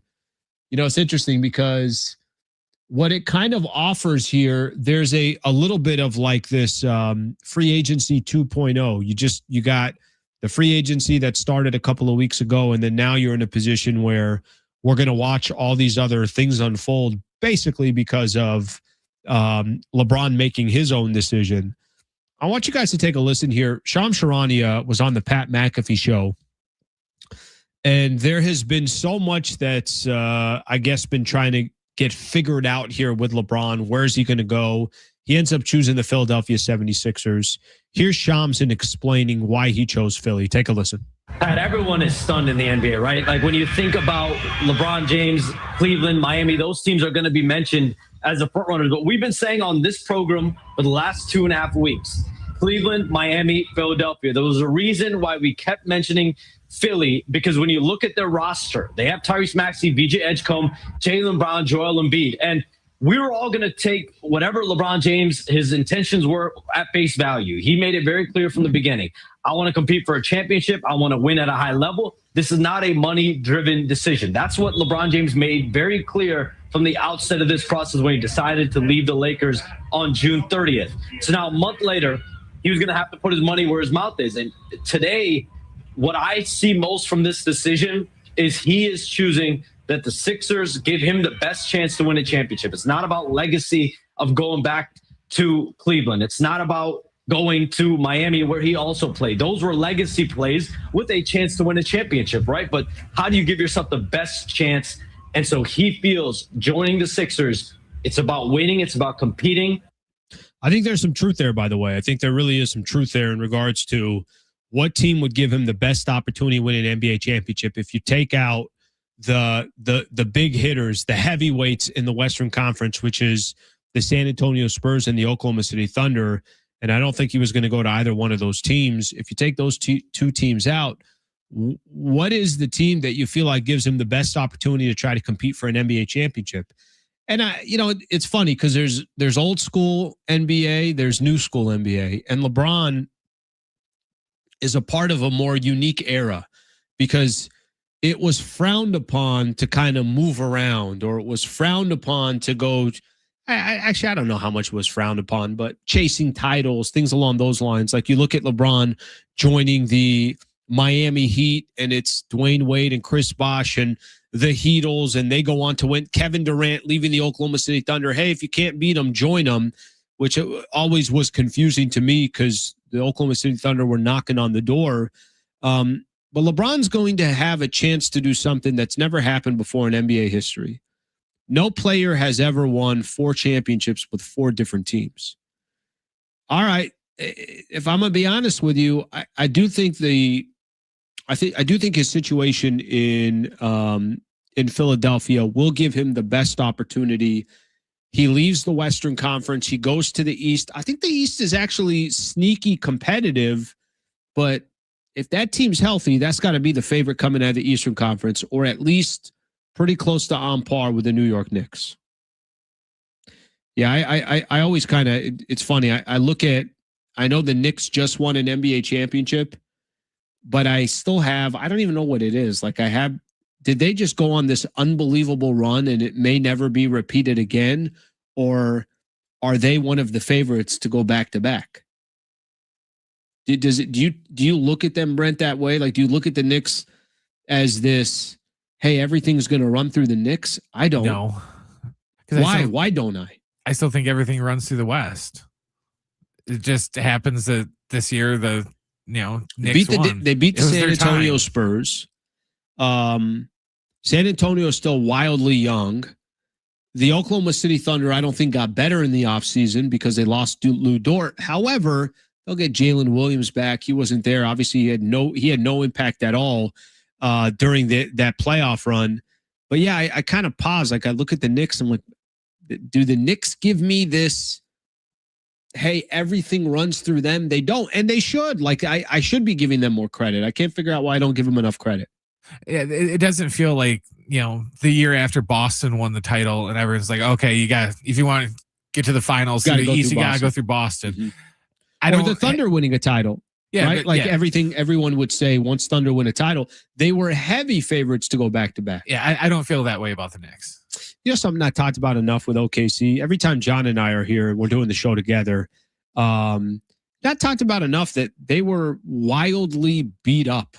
Like, that playoff run was not a healthy run. If you're missing the second best player on your team, what the hell do you expect? But I feel like nobody wanted to give them that because they didn't like the style of Shai Gilgeous. They didn't like the style of the Oklahoma City Thunder. But that's there'll be a problem this year. Let's put it that way. I didn't want to give it to him because they didn't have him for over 80% of the regular season and they were just fine. So then for them to use the regular season. Yeah, I know, but it comes off as an excuse when they didn't mention it. They, the first 20 games, people thought they were going to be the most winningest team in NBA history. I'm not looking at it from just a sheer, any team that does not have their second best player. Of course you're going to get eliminated in the playoffs. Like, I just don't know a team out there that can survive that injury, but they got a lot of depth. They got a lot of players, so they were able to obviously sustain it as long as they could. Kobe Price is going to be joining us next from the California Post. Padres down 1-0 against the Miami Marlins. Yes, another critical series for the San Diego Padres, and we'll see if they could find a way to deliver. If you missed our conversation with Kevin Acee, we'll have that for you at 5:30. I was down there today at Aztec Football Media Day. We'll hear from Sean Lewis at 5:45. We still got a lot going on here. Stay right here. Appreciate you guys being a part of the show. I'm Alan Sliwa, San Diego Sports 760, live on the iHeartRadio app.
Here's what's trending from the iHeart Sports Network, presented by iHeartAdvertising.com. The Padres are in Miami right now, taking on the Marlins in game 1 of their series. It's German Marquez going for the Padres and Ryan Gusto going for the Marlins. Right now, we're in the bottom of the 3rd inning, and Miami leads 1-0. In NBA news, LeBron James finally made his decision today, and that decision was the Philadelphia 76ers. James, who's going to turn 42 this season, is signing a 2-year, $8 million contract with a player option with Philadelphia. In NFL news, CBS NFL analyst and former Cowboys quarterback Tony Romo has been arrested on suspicion of OWI in Wisconsin. According to the Milwaukee County Sheriff's report, Romo performed poorly on field sobriety tests after getting stopped yesterday. Sheriff's officials said Romo was taken into custody, booked, and released. He has a court appearance set for September 21st. Running business and not thinking about radio? Think again, because people are listening to radio more today than they did 20 years ago. And only iHeartRadio connects with more Americans than TV, digital, and even social. Learn how radio can help your business. Call 844-844-iHeart. Previously on Schaefer and Sliwa. Am I being dramatic when I say that the Padres are probably the most fascinating team right now in all of baseball? They're trying to win right now. They can't win right now. They got a player in Mason Miller. The amount of interest around the league is unbelievable on Mason Miller. This kind of unique timeline where you got new ownership coming in, but they have not been approved just yet. A president of baseball operations in AJ Preller, who I don't think he understands the word sell in his mind. I think everything is about being aggressive. Live from the San Diego Sports 760 studios, it's Schaefer and Sliwa. All right, final hour. Appreciate you guys hanging out. Just a quick update. Miami and San Diego, the Padres down 1-0 there in the 3rd inning. I want to welcome in our next guest, who does a phenomenal job covering the NBA, does a phenomenal job covering the Lakers. Kobe Price of the California Post. Kobe, what's going on, brother? What's going on? How are you feeling? Are you excited that the second half of free agency has officially begun? I didn't know they're doing it in phases this year. Yeah, I know. It's like the MCU. You got phase 1, you got phase 2. Hopefully we get to phase 3. Phase 3 being everybody goes on vacation, gets quiet.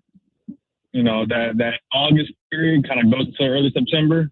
People can chill out for a little bit before training camp starts. That's phase 3 right there. We're about to be in phase 2, like you said. I'm with you on that. I'm with you on that. Okay, so the news came out obviously this morning about LeBron. Just give me your initial thoughts. I guess, how surprised were you that he chose the Philadelphia 76ers number 1? How surprised with you just the 2 years, $8 million? Just your initial thoughts when you heard the news.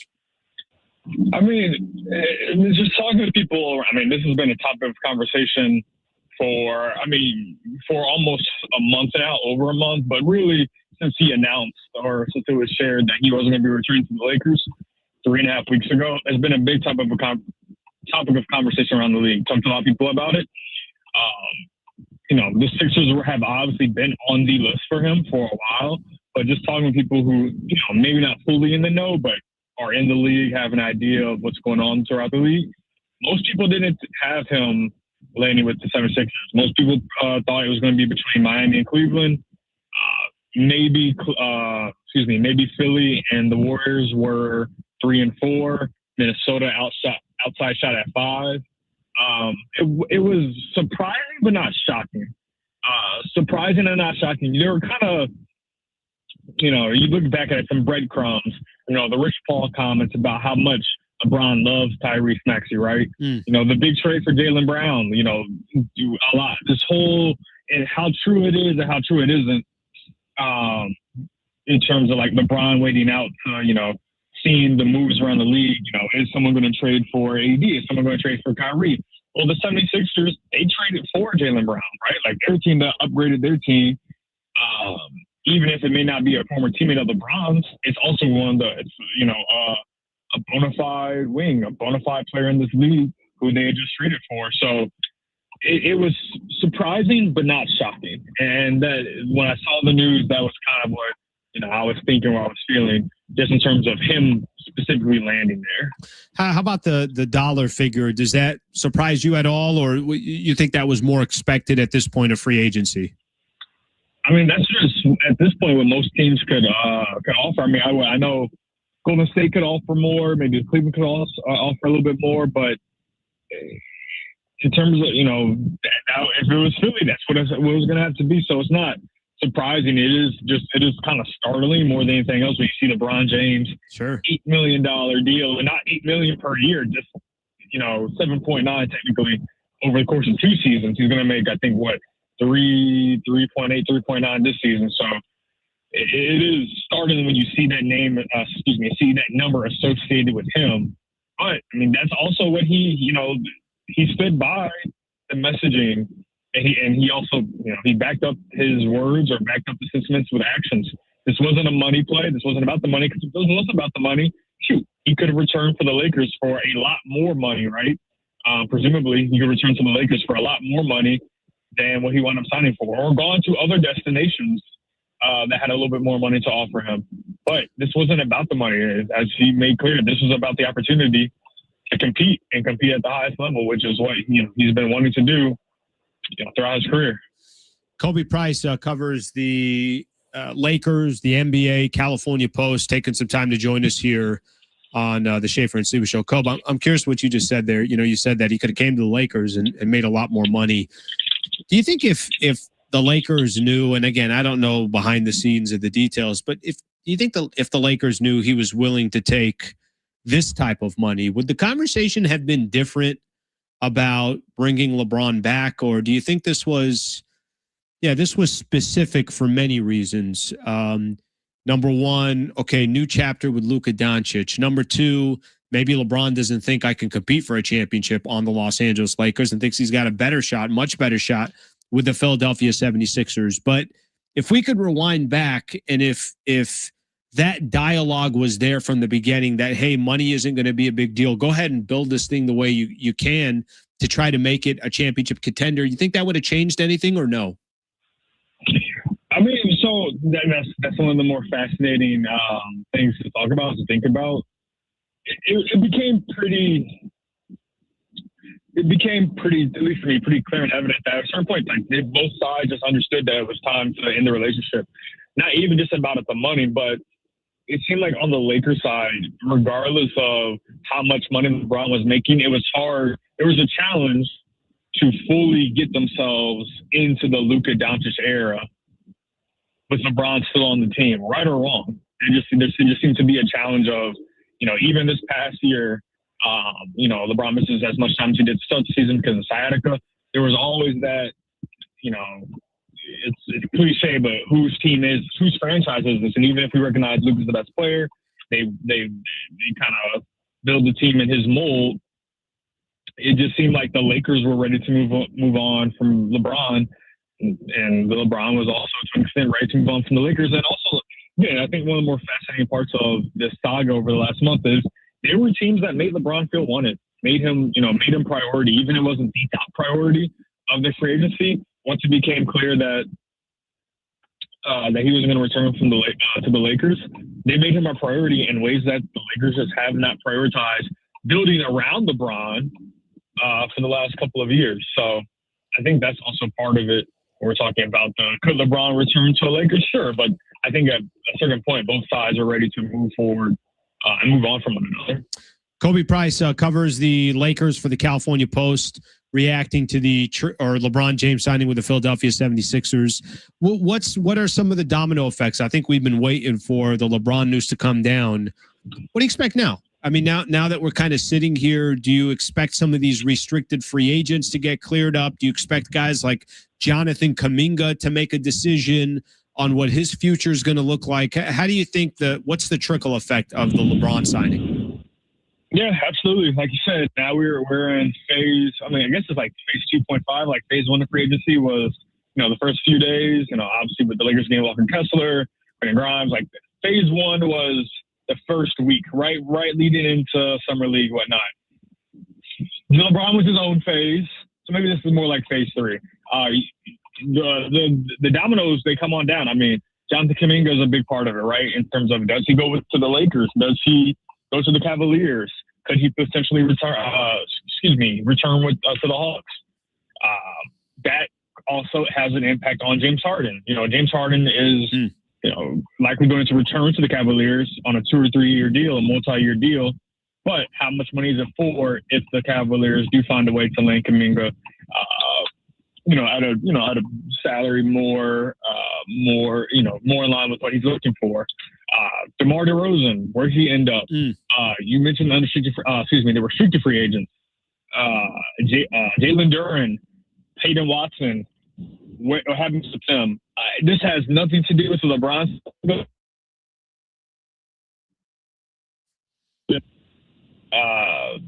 Investigation going to wrap up.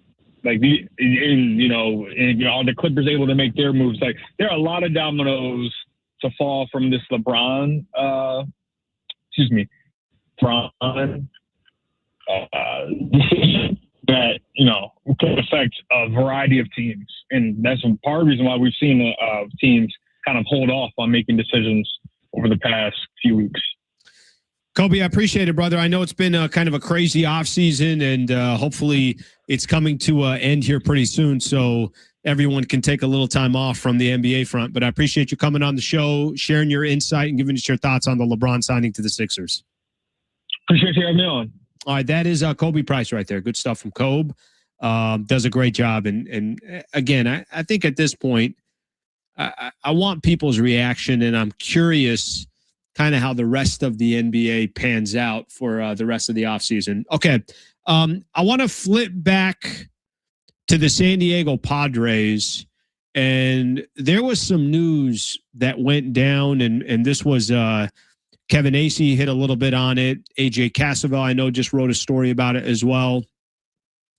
The injuries around the San Diego Padres, big-time names. Nick Pivetta is a big-time name. Jason Adam is a big-time name. How much does the health of these few, and I'm talking about predominantly arms, how much of their potential health, their potential returns will dictate what the Padres do over this next handful of days? We'll talk about that coming up next. If you missed Kevin Acee, we'll have him back on coming up here at 5:30. Appreciate you guys being part of the show. San Diego Sports 760 live on the iHeartRadio app.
All right, with the iHeartRadio app, you can stream us wherever you are 24 hours a day. Just search for San Diego Sports 760 to stream us live all day, every day. You can leave your comments for us by using the TalkBack microphone. Tell us what you liked, what you didn't like, what you want us to talk about. Make sure it's your preset. We pop up each time you open up the app. San Diego Sports 760, always live on the iHeartRadio app.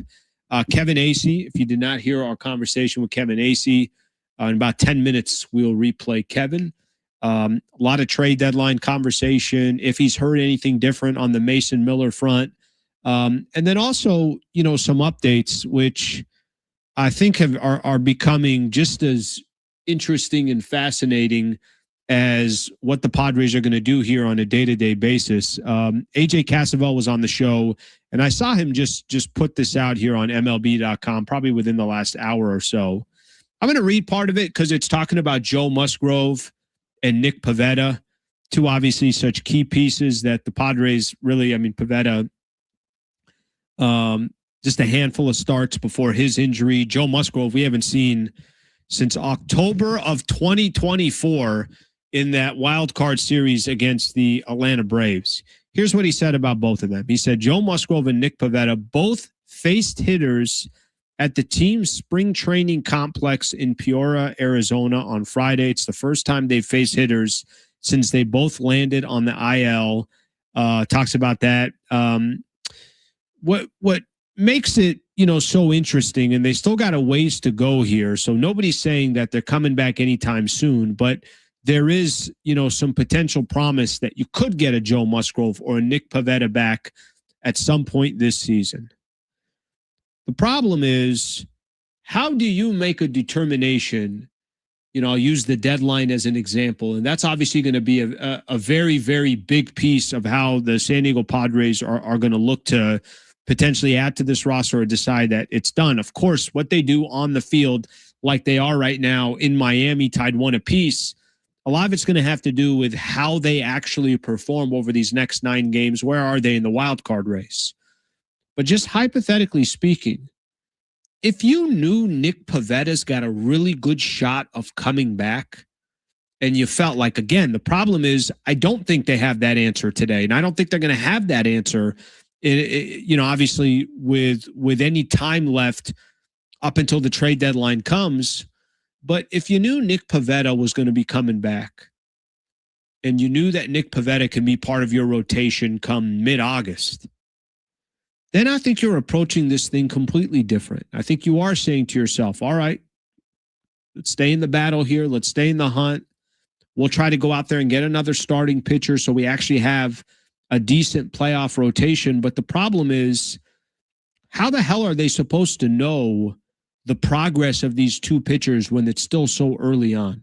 The next steps for both of them.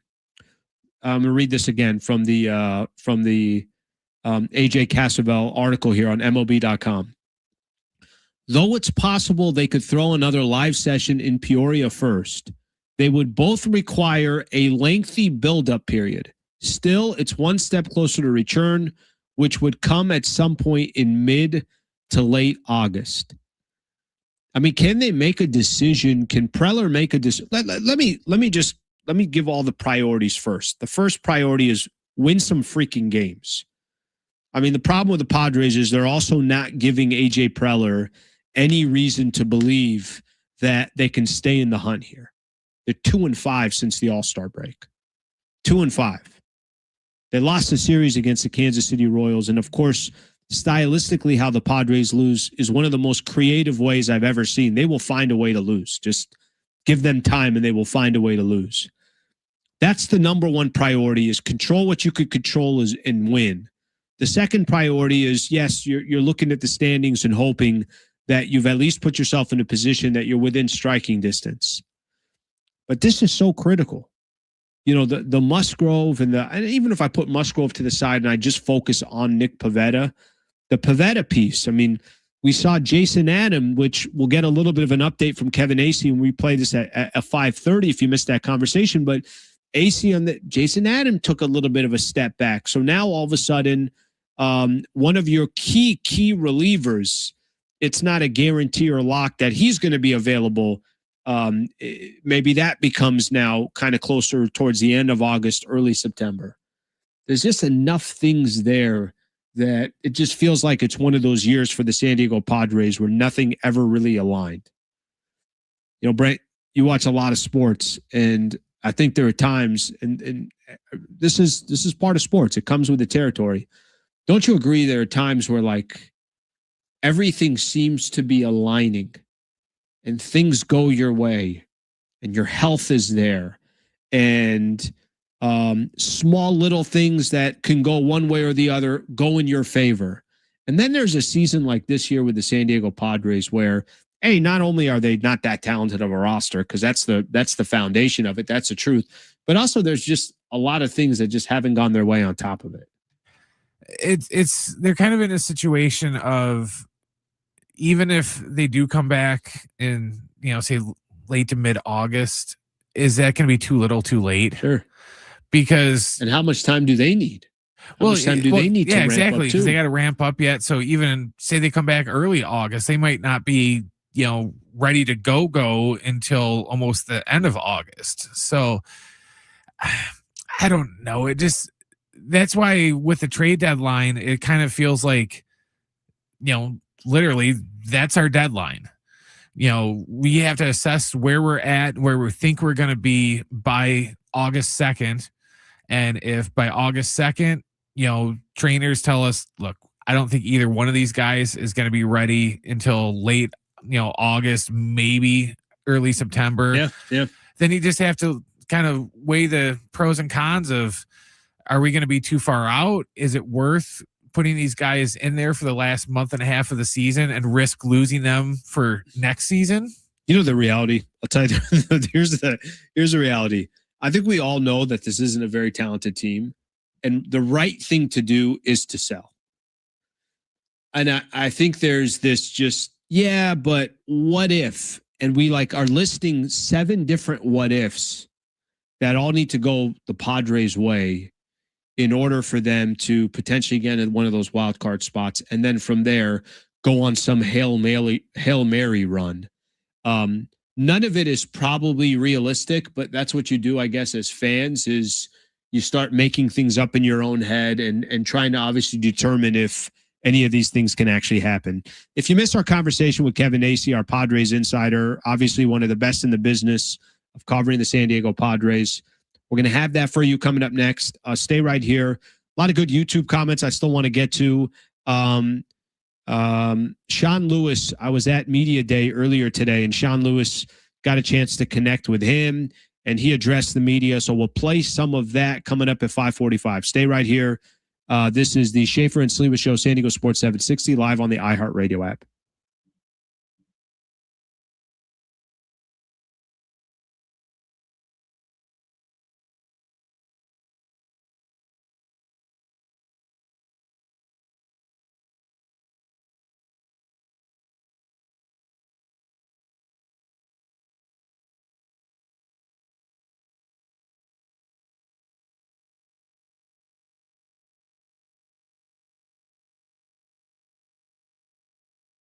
Hey guys, it is Schaefer again for my friends at the all-new Jamul Casino Resort, the Players Place. Make sure to get there this summer. Enjoy the hotel and spa at Jamul, where you can experience elevated luxury with their refined hotel stay featuring rooftop relaxation, indulgent spa treatments, and all the excitement of Jamul Casino Resort, seamlessly brought together now in one unforgettable destination. And you can take your stay to the next level. They have exclusive hotel packages crafted for the ultimate escape. You'll love Starlight Pool when you're there this summer. You can soak up the sun and soak in the views at San Diego's ultimate rooftop pool.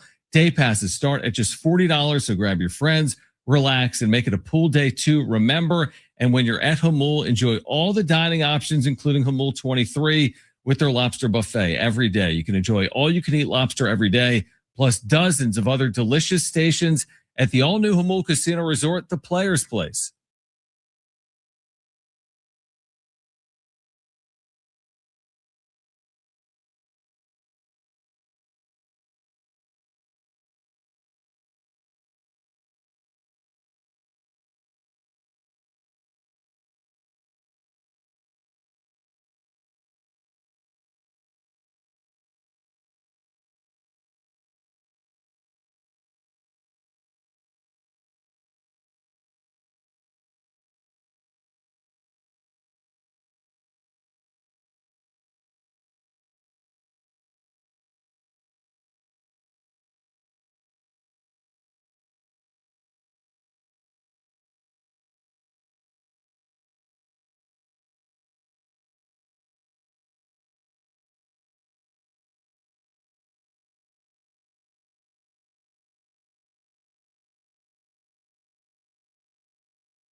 Here's what's trending from the iHeart Sports Network, presented by iHeartAdvertising.com.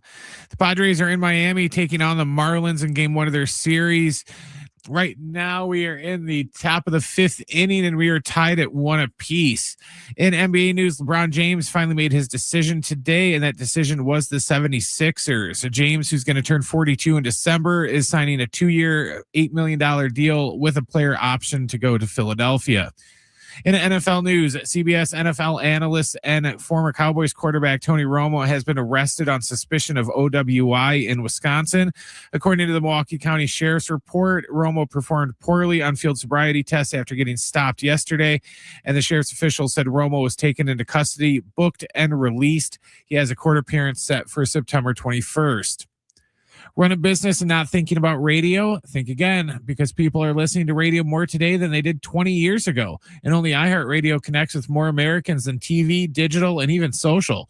Learn how radio can help your business. Call 844-844-iHeart.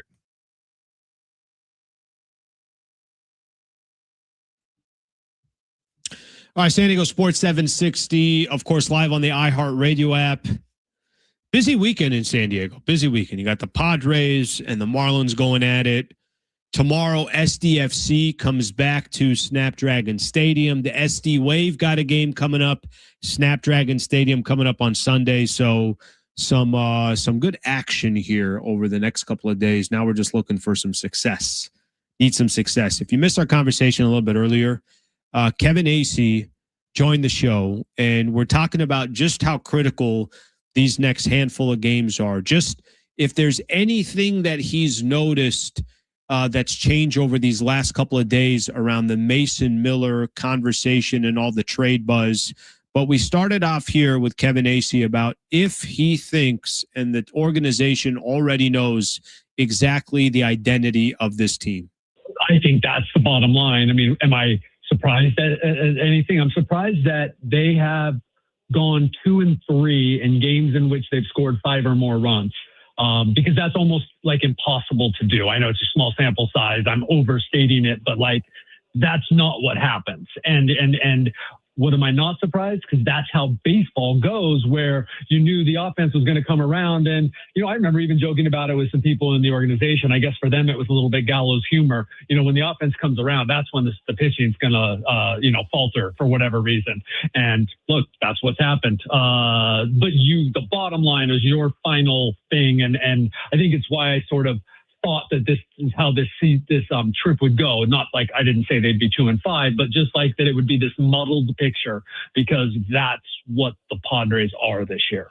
Kevin, can they get, and by the way, you did mention that. I think you've been pretty consistent with, we're watching this every single day. We want it to look different. There might be games where, you know, they put up 8 runs and Jackson, Maryland, Tatis, and Machado look great. There might be games where they have 19 runs, but they follow that up with 2 games where you're like, all right back down to earth. But with that being said, I just go back to this, and you obviously do this on a day-to-day basis, and you've interacted with AJ Preller for a long time. What do these next 9 games, do you think, from Preller's view? How does he look at these 9 games? Is he still determining what to do from here? And is it literally just based off of 3 series against the Miami Marlins, the Colorado Rockies, and the San Francisco Giants? It's not based on that, because, you know, whatever he thinks of his team, and he's made up his mind about his team. He knows what it is and it isn't and what it needs. Whatever you think, I mean, you got to see where you stand. There's a difference between, I don't know, 2.5 games out and 6.5 out, right? And so his opinion of his team isn't going to have changed then, but the reality of their situation will have changed. And so that it does matter. It does matter. It also matters what do the Diamondbacks and the Cardinals do during that time, where the Pirates do. I think the Diamondbacks and the Cardinals are probably their biggest, the biggest threat right now to get that 6th seed to lock it up. But, they do have games against those teams coming up. So, it's like, how are they playing? That's important. But, he's already on to assessing. He knows what they need. And he's trying to see how that plays out while he's also playing both sides of the market. Kevin, you wrote some stuff about some of the injuries and where some of the players are, some of the main players trying to work their way back. Can you just give some of our listeners just kind of an idea of where we are on the Jason Adams of the world, the Nick Pavettas, and everyone else? And the important thing is, because none of these guys are going to be back for, I guess Jeremiah Estrada would have an outside shot at being back by the trade deadline, but that's not going to make an impact by then. Is that none of these guys are going to be back till, early for Jeremiah to mid August to late August for really almost the rest of them. It's important that the Padres have an understanding of the reality of how much those guys can help them. Like, first, will they come back? And second, like, when and how much can they help them? Because, like, there's only so much they can do for, it's a trade deadline, right? Like, so that's important. All right. So Joe Musgrove and Nick Pivetta might be throwing to batters right now. I don't know, but they are both scheduled to be throwing in Arizona today. With the time difference, I'm not sure. David Morgan's been shut down, not from playing catch, but from throwing. Jeremiah Estrada, like I said, he's probably got another rehab maybe tonight coming up. I'm not sure about the schedule, but he's on a rehab assignment. Jason Adam, you're waiting and seeing because his shoulder hasn't really, the inflammation, the irritation hasn't entirely gone away, which is what you need before he can start to throw. And before, until he throws, you don't know, okay, what's the timeline? But they're thinking end of August, September, that he'll be back. Kevin Acee, our Padres insider, joining us on the Schaefer and Sliwa show. Do you think if there's positive steps in this, next week or so of Pivetta, Jason Adam, it sounds like the Adam one is, like you said, it's probably a step back before he could take a step forward. But do you think if they're in a position where they feel like, hey, there's a real shot that we're going to get these guys back and they could come back at a time where they can be impactful to the Padres in the stretch run, how much influence do you think that could have on AJ Preller? Big time. It's huge. It's being watched basically almost as much as the team, because like I said, like, he knows what he's got with this team. Yeah. Nothing's going to surprise him. So they need two more dependable starting pitchers, at least, right? So can they really add two more? Yeah, sure, maybe. But they need to know, are Nick and Joe, or Nick and or Joe, going to I shouldn't say no. Do they believe? Does it look like those guys are going to be able to help them the final month and a half of the season? Because if not, like, that changes the calculus, and I don't have an answer for you. Oh, do you just give up then? But as of right now, they think that one or both of those guys is going to come back and be able to help them and be a playoff starter. Like, that's the kind of caliber you want, right? That's what we're talking about here. And that they need to get one, maybe two other starters if they're really going to be, that team that can make a run into October. Kevin, do you feel like there's been any, I know, obviously we're talking a few days a week, but since Wednesday to sitting here today, has there been any different chatter or something that you think is unique on the Mason Miller front that makes it more or less likely that you think he stays in San Diego? Well, I know that been a couple of reports. I know the Athletic reported that it looks like he'll stay, or that they're not really leaning that way. And that really is that's a good update. That's an update of kind of like it's been all along of someone's going to have to really give them something, because this is what AJ Preller values. Is star players that are impact players. Now, of course, you have to have a lead for Mason Miller to be an impact player, but that's the plan down the road, to have some leads, and also to have a dominant closer. And they're not going to be or the plan is not to be rebuilding next year. If that were the case, then gosh, there's a lot of guys that it'd be a no-brainer to trade. They plan to have use for Mason Miller in 2027 and beyond. And so it's going to take a lot for them to let go of Mason Miller. It just is. I think it's far more likely. I don't know, far more. It's significantly more likely that Michael King or Adrian Morejon, just because of the fact that they're rentals and that a deal for those guys materializes in some ways is easier or more likely because of the magnitude of a Mason Miller trade. Is it common, Kevin, in just your work around Major League Baseball? Is it common for a general manager of a squad here, basically like, yeah, I'm not moving this guy, but sometimes you just get overwhelmed by an offer, and you're like, I don't have a choice here. I have to do it. And I just say that because who knows if AJ Preller he does not want to move Mason Miller, but an offer comes his way that he says, there's nothing I could do about this. I got to move him.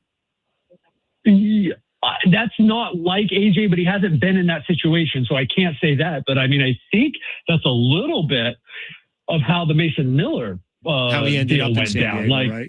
Yeah, the Padres blew them away. Like, there were other good deals out there, but like they were obviously, I don't know, shopping. That's the other thing about this trade deadline, right? We can use all these terms and what do they really mean? But I mean, yeah, Mason Miller was available, but they weren't looking to trade Mason Miller. The A's thought they were on the come.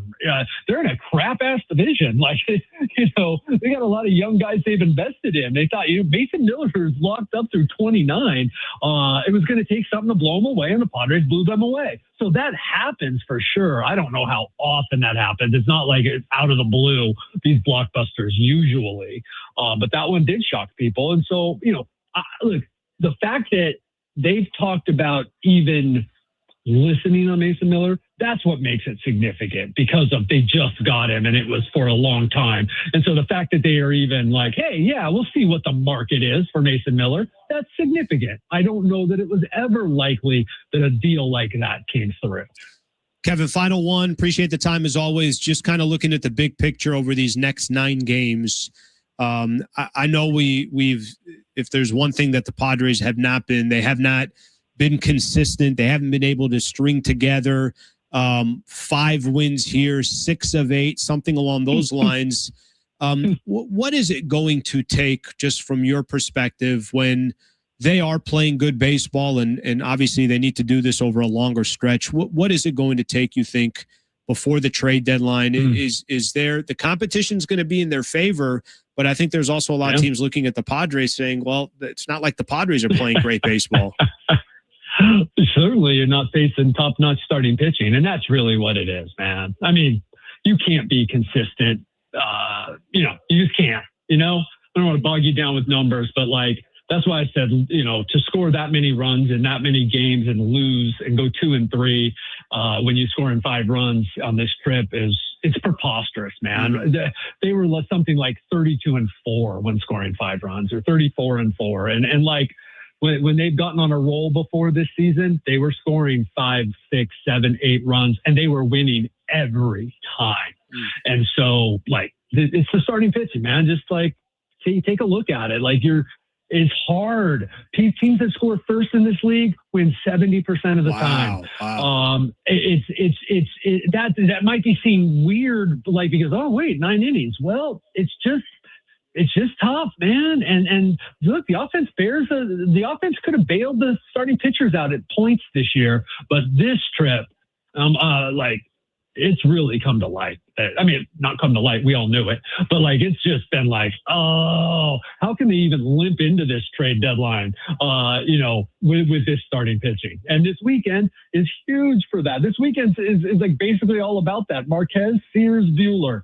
Like, if they could get 5 from all 3 of these guys, they should have a parade. Might not be wrong on that one. Kevin, we appreciate the time as always. Enjoy Miami. We'll talk to you soon. Right on. See you. All right, that is Kevin Acee right there. And we do know, one of those pitchers, Marquez, only went, Marquez went, I had it here, 2 1/3. So if you were looking for length, you weren't going to get it. By the way, which is a little odd, we could talk about that coming up next, was doing just fine. I'll read a tweet here from AJ Casavel. Padres, by the way, up 2-1 right now against the Miami Marlins. A clutch hit from Manny Machado with 2 outs, gets an RBI single. Also got something I want to play from Sean Lewis at the San Diego State Football Media Day.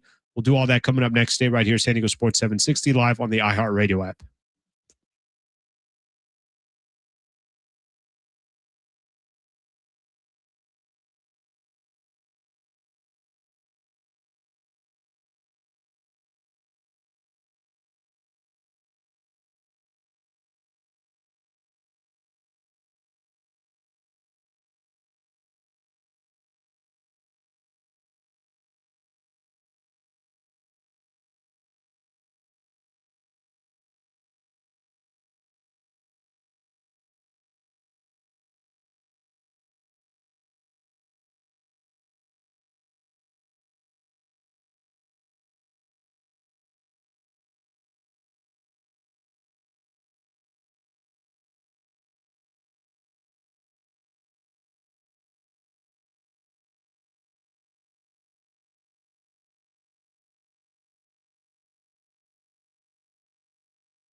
We appreciate you guys hanging out all week. San Diego Sports 760, of course, live on the iHeartRadio app, as I mentioned. Padres and Miami tied at 2 apiece. They're in the top of the 5th inning. Wandy Peralta just gave up a solo home run. So, yeah, nothing guaranteed in this game, and it doesn't matter that Miami has lost 9 games in a row. It really doesn't matter because it's not like San Diego's playing all that better. Keep you posted, obviously, on this game. Very busy weekend in San Diego. Of course, a lot of this is going to be based on what the Padres do. today was a little unique for me. It's the first San Diego State football media day that I've gone to. And this is San Diego State football, now part of the Pac-12. J.D. Wicker, the athletic director for San Diego State University, talked for a while. Great listening to him, his vision for San Diego State, his vision of the Pac-12. Then we got a chance to listen to Sean Lewis. I don't know if you guys realize, and even me, somebody that this will be the first time that I'm covering the team this upcoming year. I don't know if everybody realizes just how complicated NIL has made, not just NIL, but just the ability to transfer, really kind of having no rules in college football. But San Diego State football is going to look completely different than it did last year. And last year, they balled out. They were great. I know lost their last couple of games, disappointing loss at a chance of playing for the Mountain West Championship. But I got a chance to ask Sean Lewis about what is this team's roster, what's it going to look like, what's the style of play going to be for San Diego State University.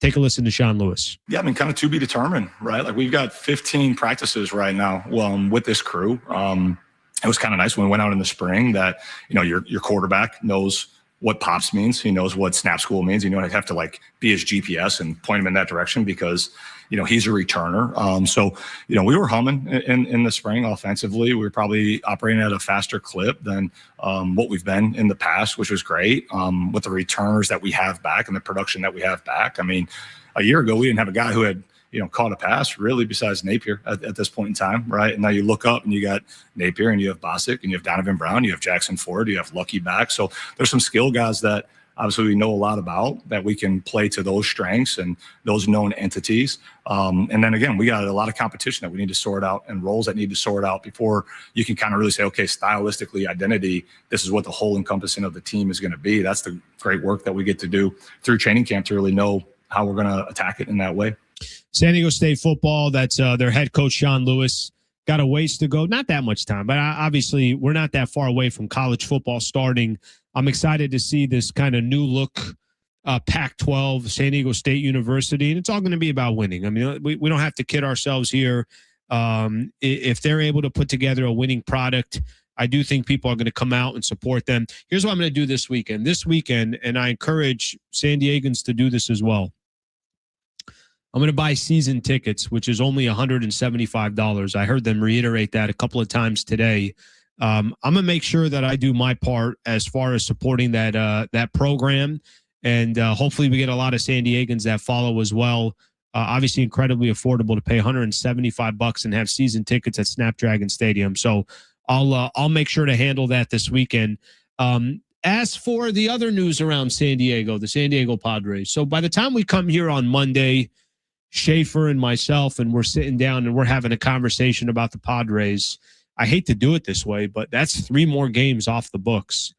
That's only 6 games remaining by the time we get here on Monday to figure out what the Padres are going to be doing.